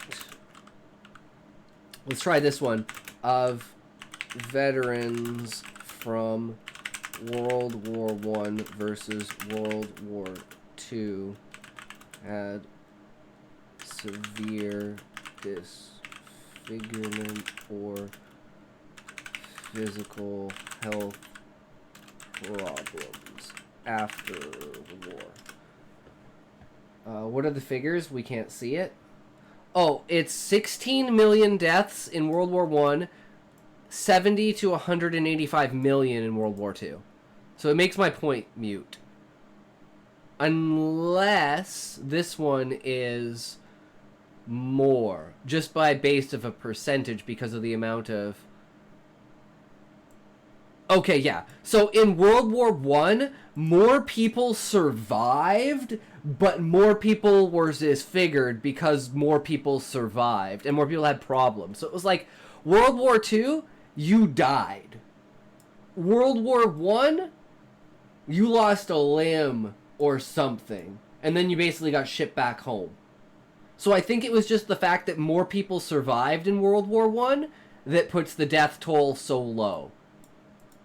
World War One was just soldiers pretty much, whereas World War Two was just a free-for-all, ladders and cages match, I guess. Yeah, true. But anyways, I just love looking that stuff up because I'm terrible with history and stuff. So it's like when I make a statement, I try to be like, okay, well, what did I actually say and what's true? And I was completely wrong. I thought more people died in World War One, but it was just more people got injured in World War One. Same problem. I'd still rather fight in World War Two. I would have loved to have been a fucking pilot in World War Two, man. Like manually fucking doing everything as you're flying the plane. Fucking taking shit down. I think that'd be fucking intense. But, you know, that's because there's no video games. So, it is what it Making is. the protagonist-antagonist rivalry ideological, the antagonist is better equipped to challenge the hero in a far more personal way. Not only does it integrate the main dramatic thread with theme, but it more easily allows for character development by forcing both the protagonist and the antagonist to examine their motivations and values. Which values do they... US got ambushed in World War II, or the numbers would have been much lower? Yeah, that would be cool. They only got like 9 hours training at 1.2. Yeah. One of the main things is specifically, Sean, what would have happened if America had joined the war right off the bat? As well as what would have happened if Stalin and Hitler hadn't feuded.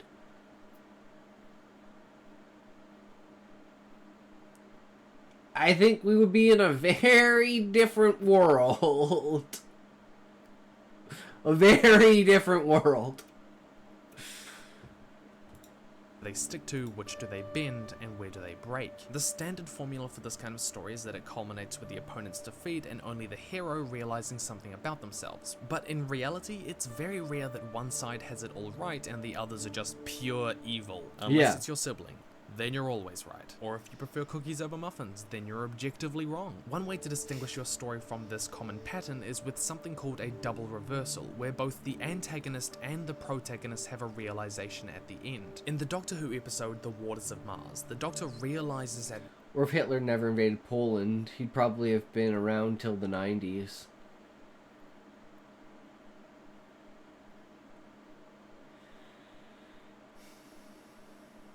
I mean, there's debate on that about, like, his drug use and stuff like that. But, yeah, pretty much. I'd see that.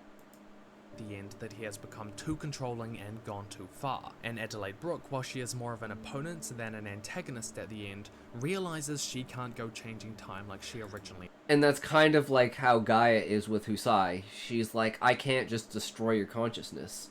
That's too much for you to ask for me to do. I know you're asking to give the chance, but you don't understand the scale of what you're asking me to do. This guy loves Doctor Who. I mean, it's just, it has good plots. I never watched this specific iteration of Doctor Who, though. The viewer comes to understand the moral vision of the story through the actions of both characters, not just the protagonist. A double reversal not only humanizes the antagonist by giving... And that's kind of what we do with Fafnir. And we do, like, the same thing with the Viceroy.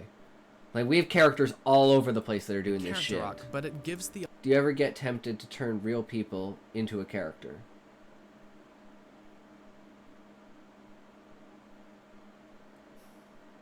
I've borrowed names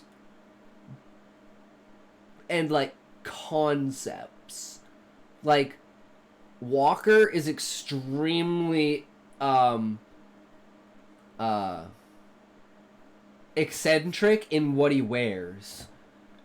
Like, he's like flashy as fuck, loves like bright colors and shit like that, like super flamboyant, like, you know, like,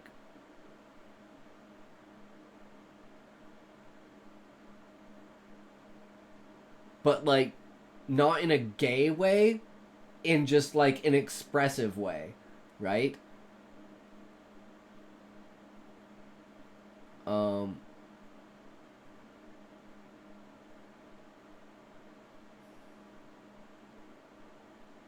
Other than that, it's like just pieces of me.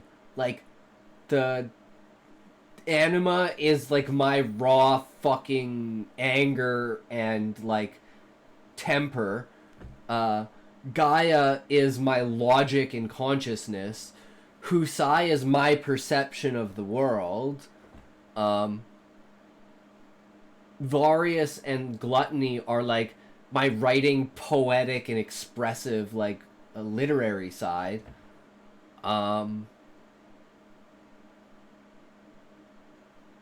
Fafnir is like my devil's advocate in me, who always wants to try to see things from someone else's perspective and judge things based upon that. So I think it's more of just like bits and pieces of me spread throughout my characters. The ideological rivalry between the two a more nuanced resolution. However, this doesn't mean that your antagonist has to wonder, are we the baddies? It's just as interesting to have them evolve but not switch sides or allegiances. This is, of course, next to impossible if your opponent is never given a chance to do anything but eat puppies and consume the souls of orphans, as any good Dark Lord's menu would have. In Stephen King's magnum opus, the Dark Tower series, the Crimson King lays claim to such titles as the Lord of Discordia, Satan, and the Antichrist. It would be a little bit unusual for him to suddenly turn around and say, by golly, maybe I shouldn't destroy worlds. Of course, if you write your story to have this kind of villain, that's perfectly fine. There are plenty of stories that work with this sort of character. A third way to build an interesting rivalry is with similarity between your protagonist... But that's the thing, is that there's like different scales of enemies, right? Like, there's the less than human level, there's the human level, there's the slightly above human level, and then there's all of those in like a small group, then there's all of those in a large group, then there's like higher level consciousness, and then there's like Fafnir, then there's like the dragons, and then there's like Gaia. And it's like, as you go through the story, it just continuously scales up bigger and bigger, slower and slower and slower, but that scaling continues in a percentage base. So once you've gone from a bunch of small groups to like a couple of large groups, which would be like Garuda, the fight for Garuda, which is like basically two small armies, And then the introduction of, like, dragons that are, like, larger than both armies' surface plus the city combined. And then you scale up from there to the world itself, and then celestial beings, and then the universe and anima.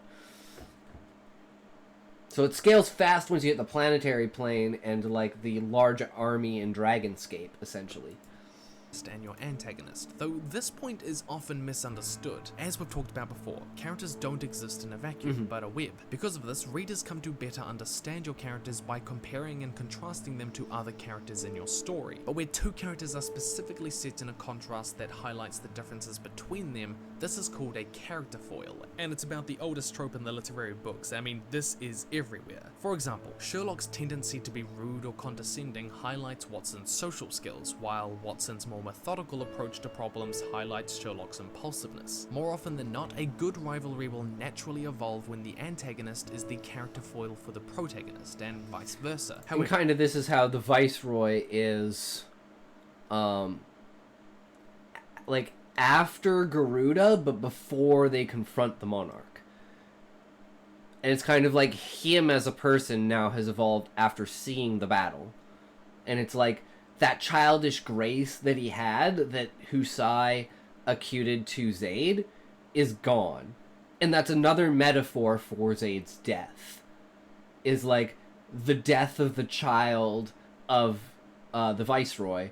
And that's where and why Husai starts to see him more as a father figure than he saw him as like a senile old man. But now he's gaining more respect for him. And with this whole event and everything that happens, you know, their relationship kind of becomes closer. This contrast between the two will be weak unless you also have strong similarities to make them stand out to the reader. One way is to give them similar abilities. In Owen Colfer's Artemis Fowl, both Artemis and Opal are tech geniuses smart enough to manipulate those around them to their own ends. But the similarities here highlight their differences in values and how Artemis Fowl has grown as a person since the first book. Another way to make them similar is through their personality or beliefs. In Arrow, Malcolm Merlyn and Oliver Queen are both utilitarian vigilantes with trouble building meaningful relationships and a strong sense of independence. And like many of our favorite heroes, a love for somewhat impractical weaponry. Oliver Queen changes over. Have you ever had a sympathetic antagonist where even though they're opposing the MC, you genuinely feel for them and want things to work out for them? Sean, that was what we were writing today. The villain who killed his hero and was regretting it and needed to come, like, wanted the hero to stop him, and his whole monologue in the beginning is about his plan, and then after the reveal, it's like the emotional twist of, you were supposed to stop me from doing this plan, you know? It was never supposed to be a reality, you know? I was trying to push things to the end so that you would, you know, finish me off kind of thing. But it just never turned out that way. But once you have, like, let me ask you this, Sean. Would you feel sorry for the original consciousness that was the Monarch when he was Matthew? And the Viceroy was Vincent. And Vincent was the professor, and Matthew was the student. And they were working at one of the top universities in the Octopi world, and they detected, like, they basically invented like a new type of transistor that could interact with like X-rays and gamma rays coming from space, because they were doing research on like the different levels of atmosphere on the planet once you left the water to land, because they had probes, and then space, and they were basically trying to detect these different particles. And they wound up discovering a weird-looking energy source, which was kind of the same, which was the Shard of Anima. And they went towards it in a submarine on basically a field trip to investigate a new energy source, and then they get completely taken over by Anima. And only Gaia's quick thinking saves a partition of Vincent's brain, who's the Viceroy. But the monarch's consciousness, the consciousness that was Matthew, was annihilated by Anima's presence in his mind. And he is just a vessel of Anima. Do you feel sorry for that character?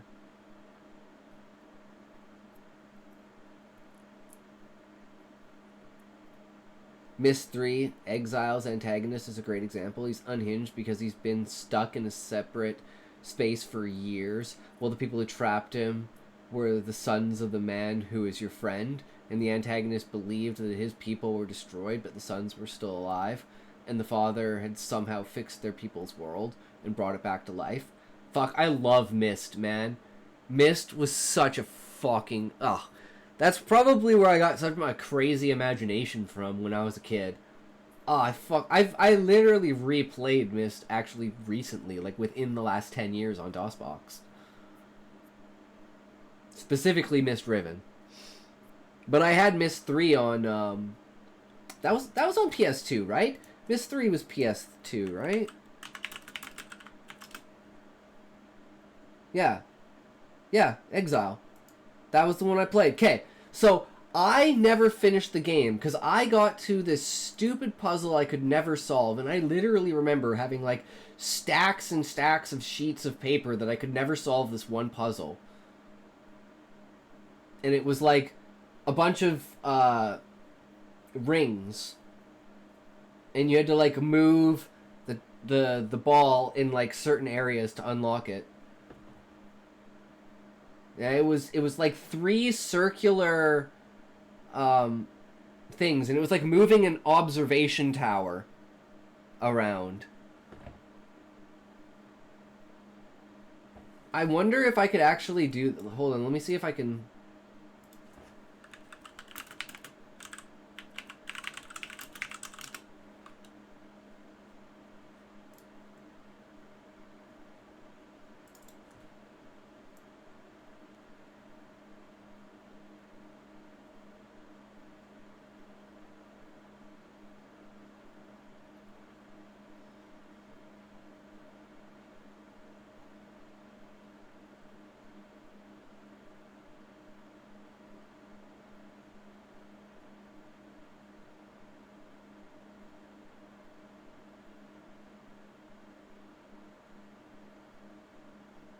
Here, this.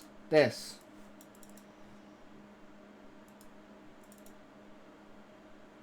fucking puzzle. In this goddamn tower. I could not fucking figure it out.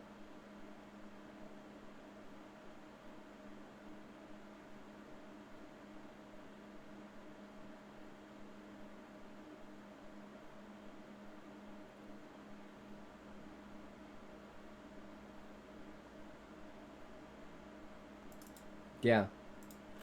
So I got like a third of the way through the game, I guess. Oh no, I know what you're talking about. You were sending the ball through rings, except if you didn't set it up correctly, the ball shattered in the ring, or is it the one where the ball hopped?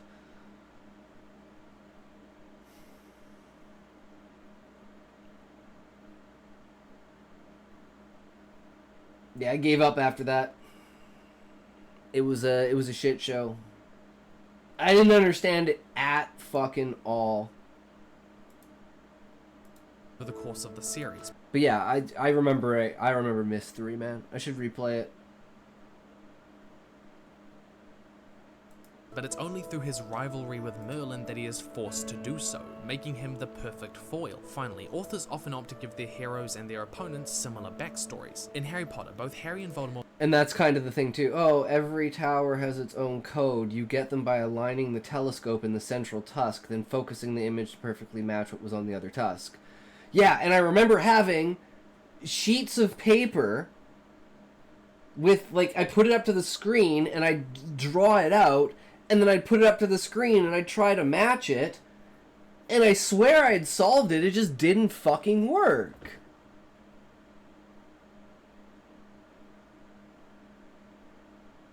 It was like...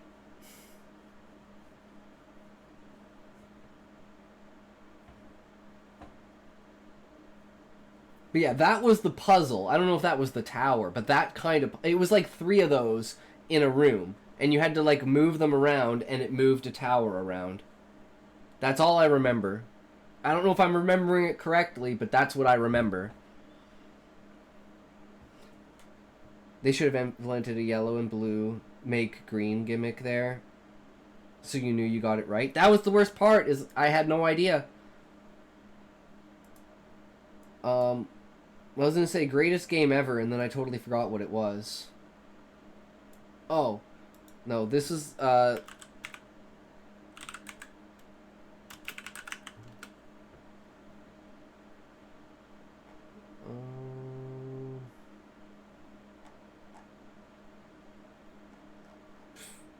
can never find it.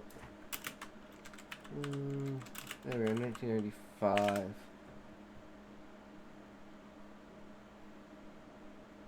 Does it have images? Well, let me ask you. Can you figure out why? Oh my god. No, that's not what I want.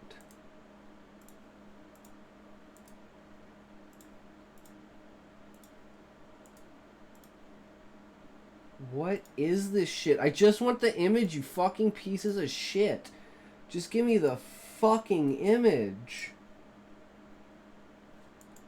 I don't understand. I know it's an image because I fucking looked it up before, but it's not giving it to me. It says it's a fucking video, even though it's an image.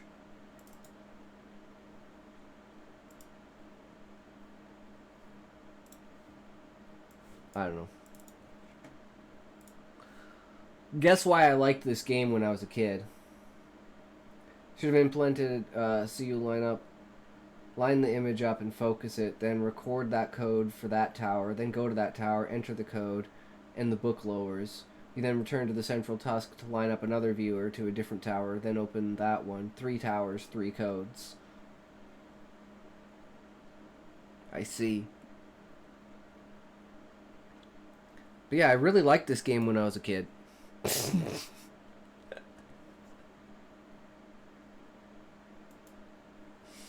They really didn't try to hide it back in the day, man. They just went for it. Were orphans raised by muggles, felt they didn't belong, and thought Hogwarts is home more than any. The perv flows strong in us. True. Even when I was a kid, and I was like, well, what's the point in even covering up their tits if you're just gonna leave their tits out? Oh, it's mandatory that we have to cover up 2 tits, so let's give them 4 tits, so we only have to cover up 2 tits. Never got into Harry Potter? Neither did I. Like, I watched, like, you know, like, the movies when they came out, like, the first 3, and then it took, like, 8 years for the next movies to come out, and then in, like, 2019, 2019, I rewatched all of the movies in sequence, and it was actually fucking phenomenal. Because it's, like, you know, you grow up. I don't know who I was talking to about this, but like Harry Potter is a great example of like, it starts off very, very childish, but it ends off very, very dark and fucked up and twisted. But it's because as you age through the book, the characters get older and more mature themes are unlocked by their age, essentially, until they're literally graduated in like 20s and dealing with real life issues. My first game, Leisure Suit Larry, in the land of the lounge lizards, aka porn game on my dad's PC. Whoa! I remember seeing that in game stores back in the day. Sean?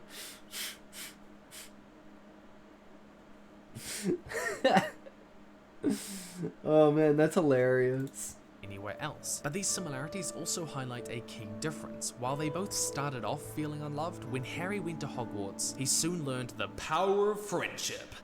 Something that would change the course of the Wizarding War. The necessary antagonist is the one best equipped to attack your protagonist. Not only do similarities allow the opponent to better understand, predict, and thereby undermine the... Oh, what I was going to say is there is the duality of the Monarch is being controlled by Anima, and to an extent, Husai is being controlled by Gaia. Because she was the reason for his genetic engineering for him to become human, essentially, or be born human. And it's like, even Husai's parents, who were octopi, never saw Husai as what he is. So no one has ever seen him as a human. That's where his, like, underlying, like, loneliness comes from, no matter what. And that's what he breaks down and tells Hildebrandt. And then that's kind of what changes their relationship. Hero, but it narrows the dramatic focus in their rivalry to a limited number of differences that the reader can become more invested in. Now, there's been a tendency in recent times to take this to an extreme, to make the hero and the villain alike. My dad's PC had a turbo button. Never did we turn that off. Like in virtually... Turbo was the best invention ever. I remember playing Champions of Norath. No,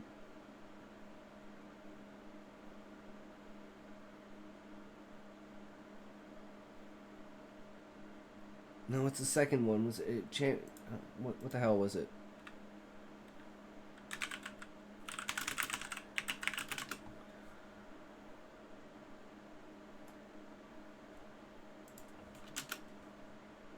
Return to Arms.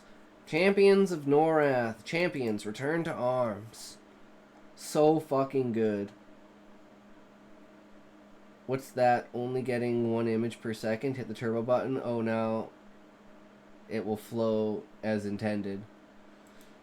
Yeah, I got a wireless controller with fans on it and a turbo button. And then I just hold that down and hold forward and play Champions Return to Arms, and it was the best thing ever. It was the best thing ever. So fucking good.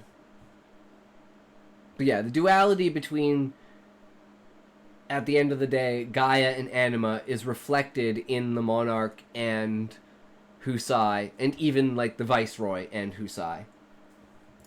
Every way possible except what's required to make one a hero and the other a villain. And this can work well. There's something uniquely satisfying about the rivalry in BBC's Sherlock between Sherlock Holmes and Jim Moriarty. They dress the same, the actors look similar, they have similar eccentric personalities. One calls themselves the consulting detective while the other the consulting criminal, and the show is just rife with scenes that parallel the two of them. And this symmetry reads well and looks great, because who doesn't love literary symmetry? I know I do. Maybe a little bit too much. There's a reason that comic books tend to do this all the time. Despite this, a high degree of symmetry is not required. That would be very interesting. To have like that kind of tense chess scene with like the Monarch and Husai as like, oh man, that would be so cool. Because I've been thinking like there needs to be a game, right? Like a card game or something like that, right? All Final Fantasy games have some sort of side game that you can play, right? Like a sport or something like that. With all the extra junk they threw into Windows 10, I wish I had Turbo PC on this PC. I have Windows 11. I am so upset that I got Windows 11. I should have specifically specified for the PC to be Windows 10. That's my only qualm with it, and it's not Starforge's fault. It's my fault for not realizing how bad Windows 11 was and wanting Windows 10 again. That's how bad Windows 11 is. I want Windows 10 again. I fucking hate Windows 10. Better than Windows 11. Oh, which reminds me, there's one important thing here that I've always wanted to know, and I've never asked, and I'm going to ask now.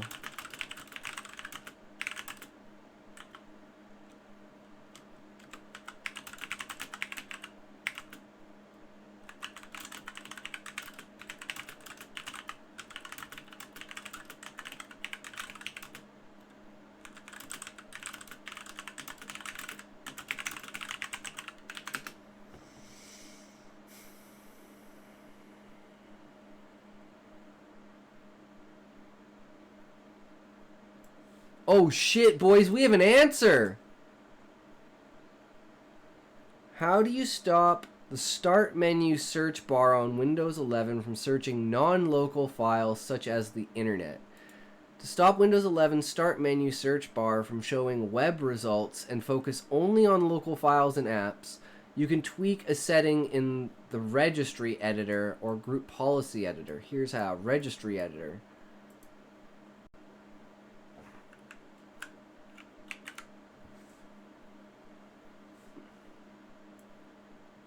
Right at it. Well, I hope that doesn't crash OBS.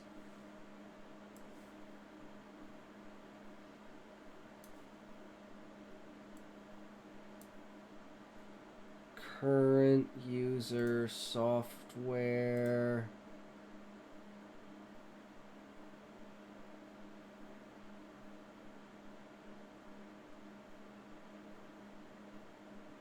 Where the fuck is... There's policies. Microsoft Windows. Right click the Windows folder, select New Key, and name it Explorer.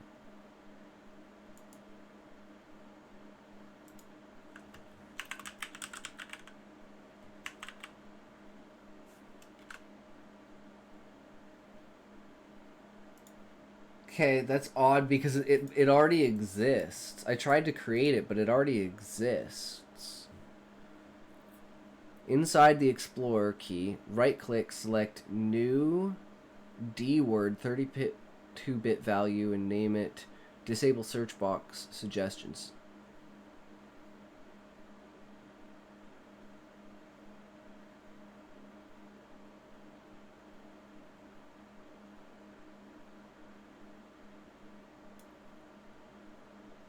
I don't like fucking with registry, so let's try the other one first, but I have to restart the PC, so I don't know.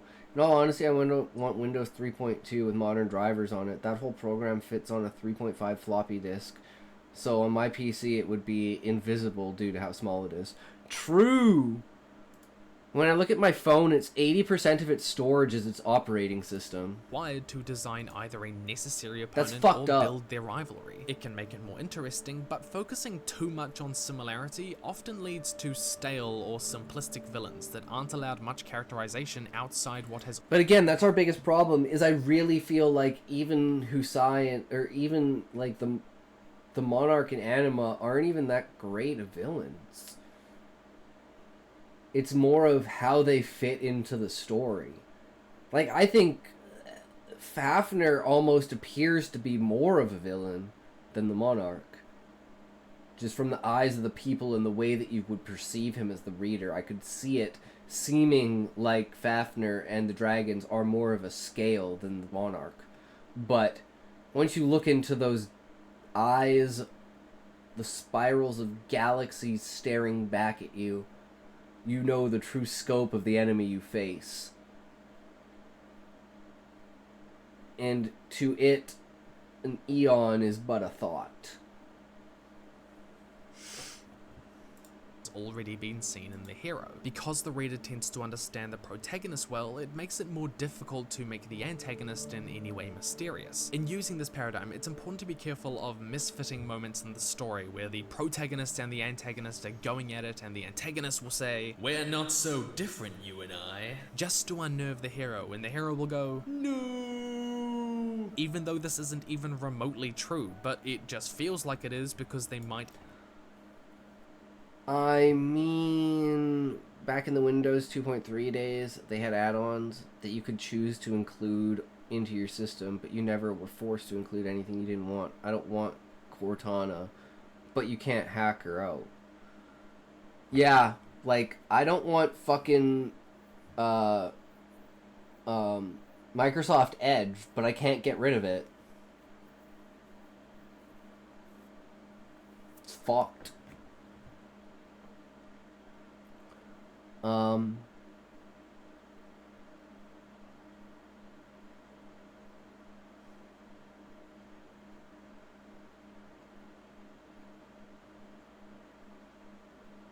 I mean, this makes me think that it's on too big of a scale, but there is the possibility that the reader thinks that the personality of the Monarch is the personality of Anima.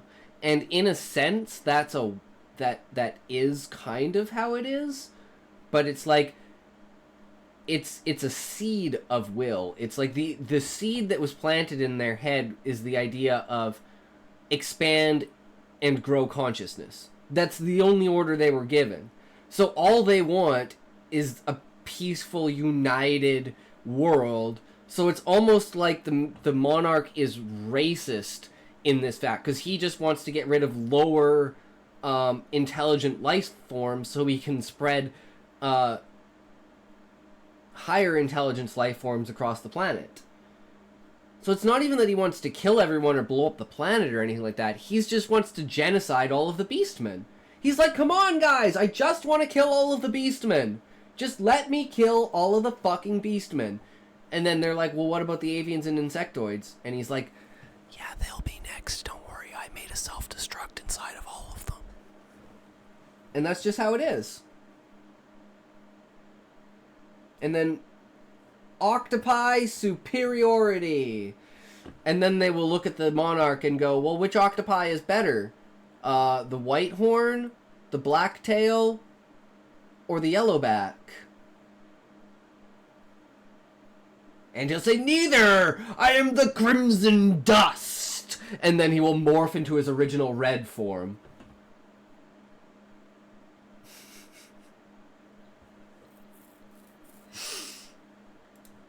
Have some similar backstory or abilities. These scenes can come Elmo, across I as am weak trying if to they're buy not done bits well. for Eggy Instead, since allow 5 it- minutes XDD. Well, you know what you're doing, Valiant Boy. Give Eggy the the go. hero to grapple with their limits, both morally and psychologically, He don't have throughout bot. the story, so that they question how similar they are to their enemy, will make the moment when their opponent says, we're not so different, far more damaging and persuasive. Alternatively, subverting this in any number of ways can make for a great twist on this trope. In Sherlock, there's even a moment where Sherlock explicitly says, I am you. and Moriarty begins to realize, You're me. here, the hero instead is trying to throw the villain off by taunting them with that, and it's a fantastic moment. On the opposite side of the scale of similarity, giving the opponent a completely different The set next of abilities person that can I ban also deaf be will be interesting. myself. Batman is a True, Valiant Boy. Now,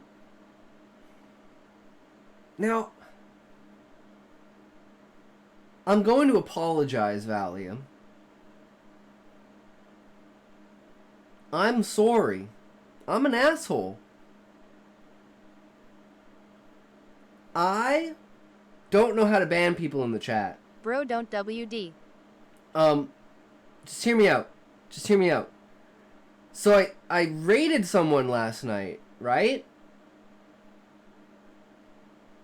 And within the 5 minutes that I was there, they were talking about how earlier in the stream, one of the mods had accidentally banned someone. And I'm like, how the fuck do you accidentally ban someone?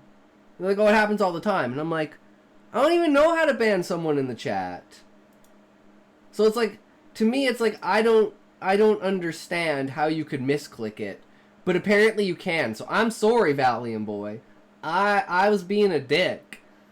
If you were shoved into a 5-year-old child's body after an illness, their emotions are gone, and you only have access to some memories. So you are yourself in this body. Do you try to pretend to be the 5-year-old child, or tell them the truth from the start?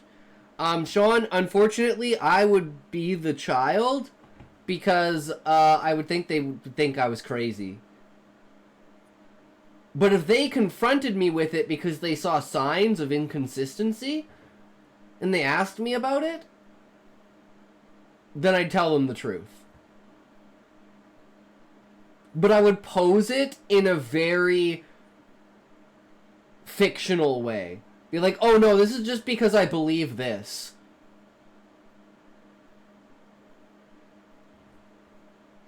So, it's just, to me, Valiant Boy, it's the fact that it's every time someone says the N-word. It's not like it's randomly when someone comes in. It's just like, I see the N-word in chat, and then like a second later I see the guy's banned. And I'm like, we don't know the context behind why he All used fine, it. I agree. Right? He might just be using the A, not the hard R. You know? I got nothing against that. I don't use it, but hey, if you want to, that's your prerogative. Genius planner and I don't judge martial people. artist, while the Joker is impossible to predict and relies on conniving and subterfuge to combat his enemies. The Joker using such drastically different strategies makes him a unique challenge for Batman. He has to fight on a battlefield that he's not as equipped to enter. Pitting your protagonist against an antagonist with radically different abilities creates a unique opportunity for your protagonist to change. I am just like Their usual tactics no longer WHTEVR. work, and Sometimes the I new apologies for that, but that's fine. All good, bro. XDD. Yeah, Valiant Boy, we got this. I just felt I should apologize because I was being a dick. strategy needed to stop them may require either a change in morality or allegiance. So how might we write a hero-opponent rivalry? Firstly, a well-written rivalry pits the hero against their necessary opponent. Having them both after the same goal helps change them into active characters, rather than... Because they both want the world to be a peaceful place. They just want it to be a peaceful place in different areas. We all know that's actually what this is. Right? That's actually a talk seizure, right? If anyone ever says it's not a talk seizure, it's 100% a talk seizure. I mean, what?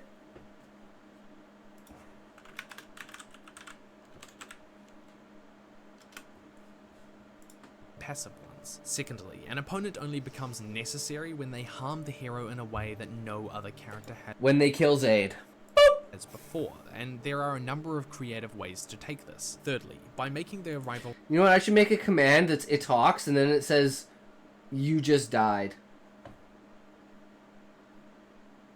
And we're like, welcome to the afterlife. Ideological, it integrates their struggle. There's a story I'm reading now, and the main character is pretending to be a child. Their reason for doing so is to not break their hearts with the death of their child.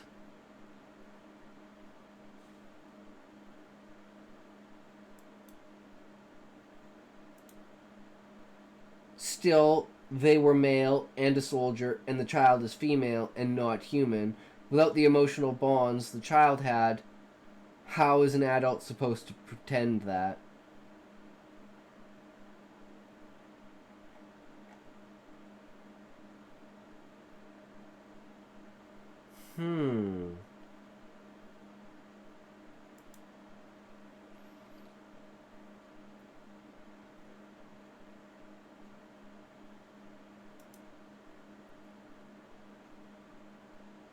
Okay.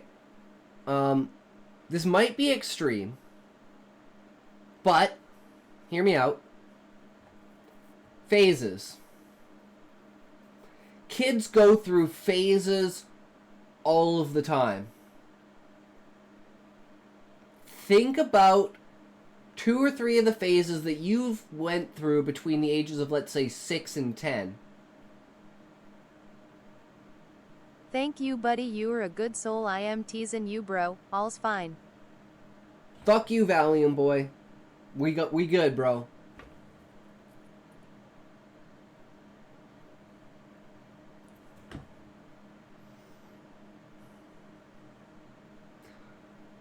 FCWIUUU. True.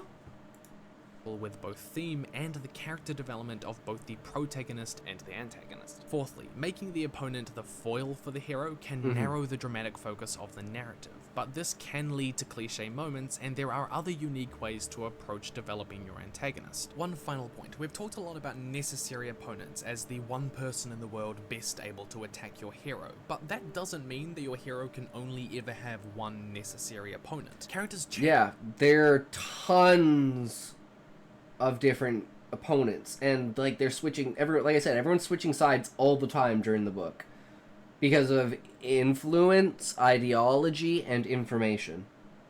Change and evolve, they overcome weaknesses and develop new ones, depending. The child's friends are all genuine children too, with 2 of them being attracted to the child. That would be very different for me to pretend my way through.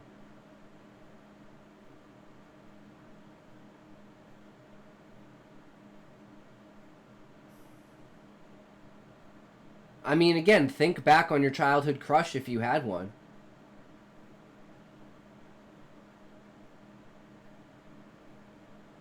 I remember my childhood crush until I was like 11. And then my other one until I was like 13. And then my other one until I was like 15. And then my other one until I was like 19. And then what? on where the character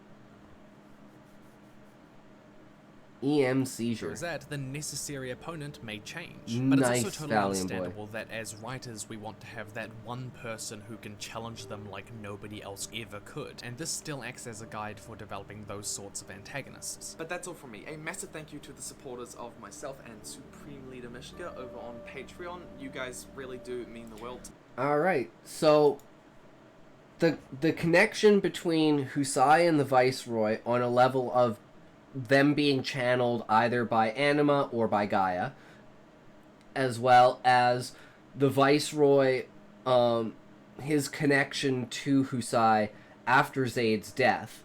The connection between Zaid's death and the first chapter in the play of how Zaid died, and Husai's need to find whoever that was who killed Zaid,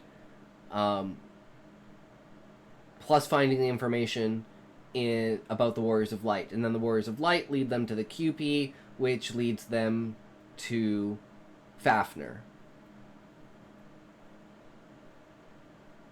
And then Fafnir and Husai have the ideological discussion while they're fighting,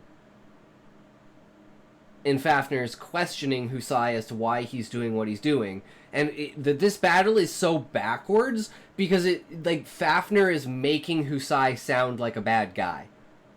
And Husai's like, wait, what the fuck is going on here? And Fafnir's like, you're on the wrong side, buddy, listen to me.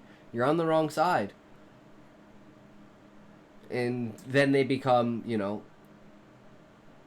essentially allies. And then they go face the Monarch, and the Viceroy turns on them.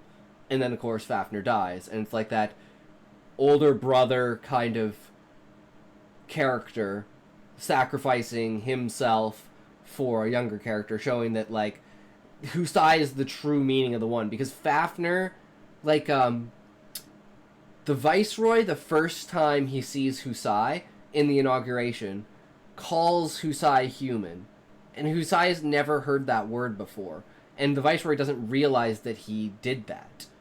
It's kind of like a Freudian slip in some way. And it's the only time he's ever mentioned it, but it's the fact that it's supposed to signify that the Viceroy sees Husai as human, but the Viceroy can't cognitively connect that Husai isn't an octopi. Because he'll still call Husai an octopi, but he'll describe him the way that Husai is. And he's the only reinforcing character that describes what Husai looks like.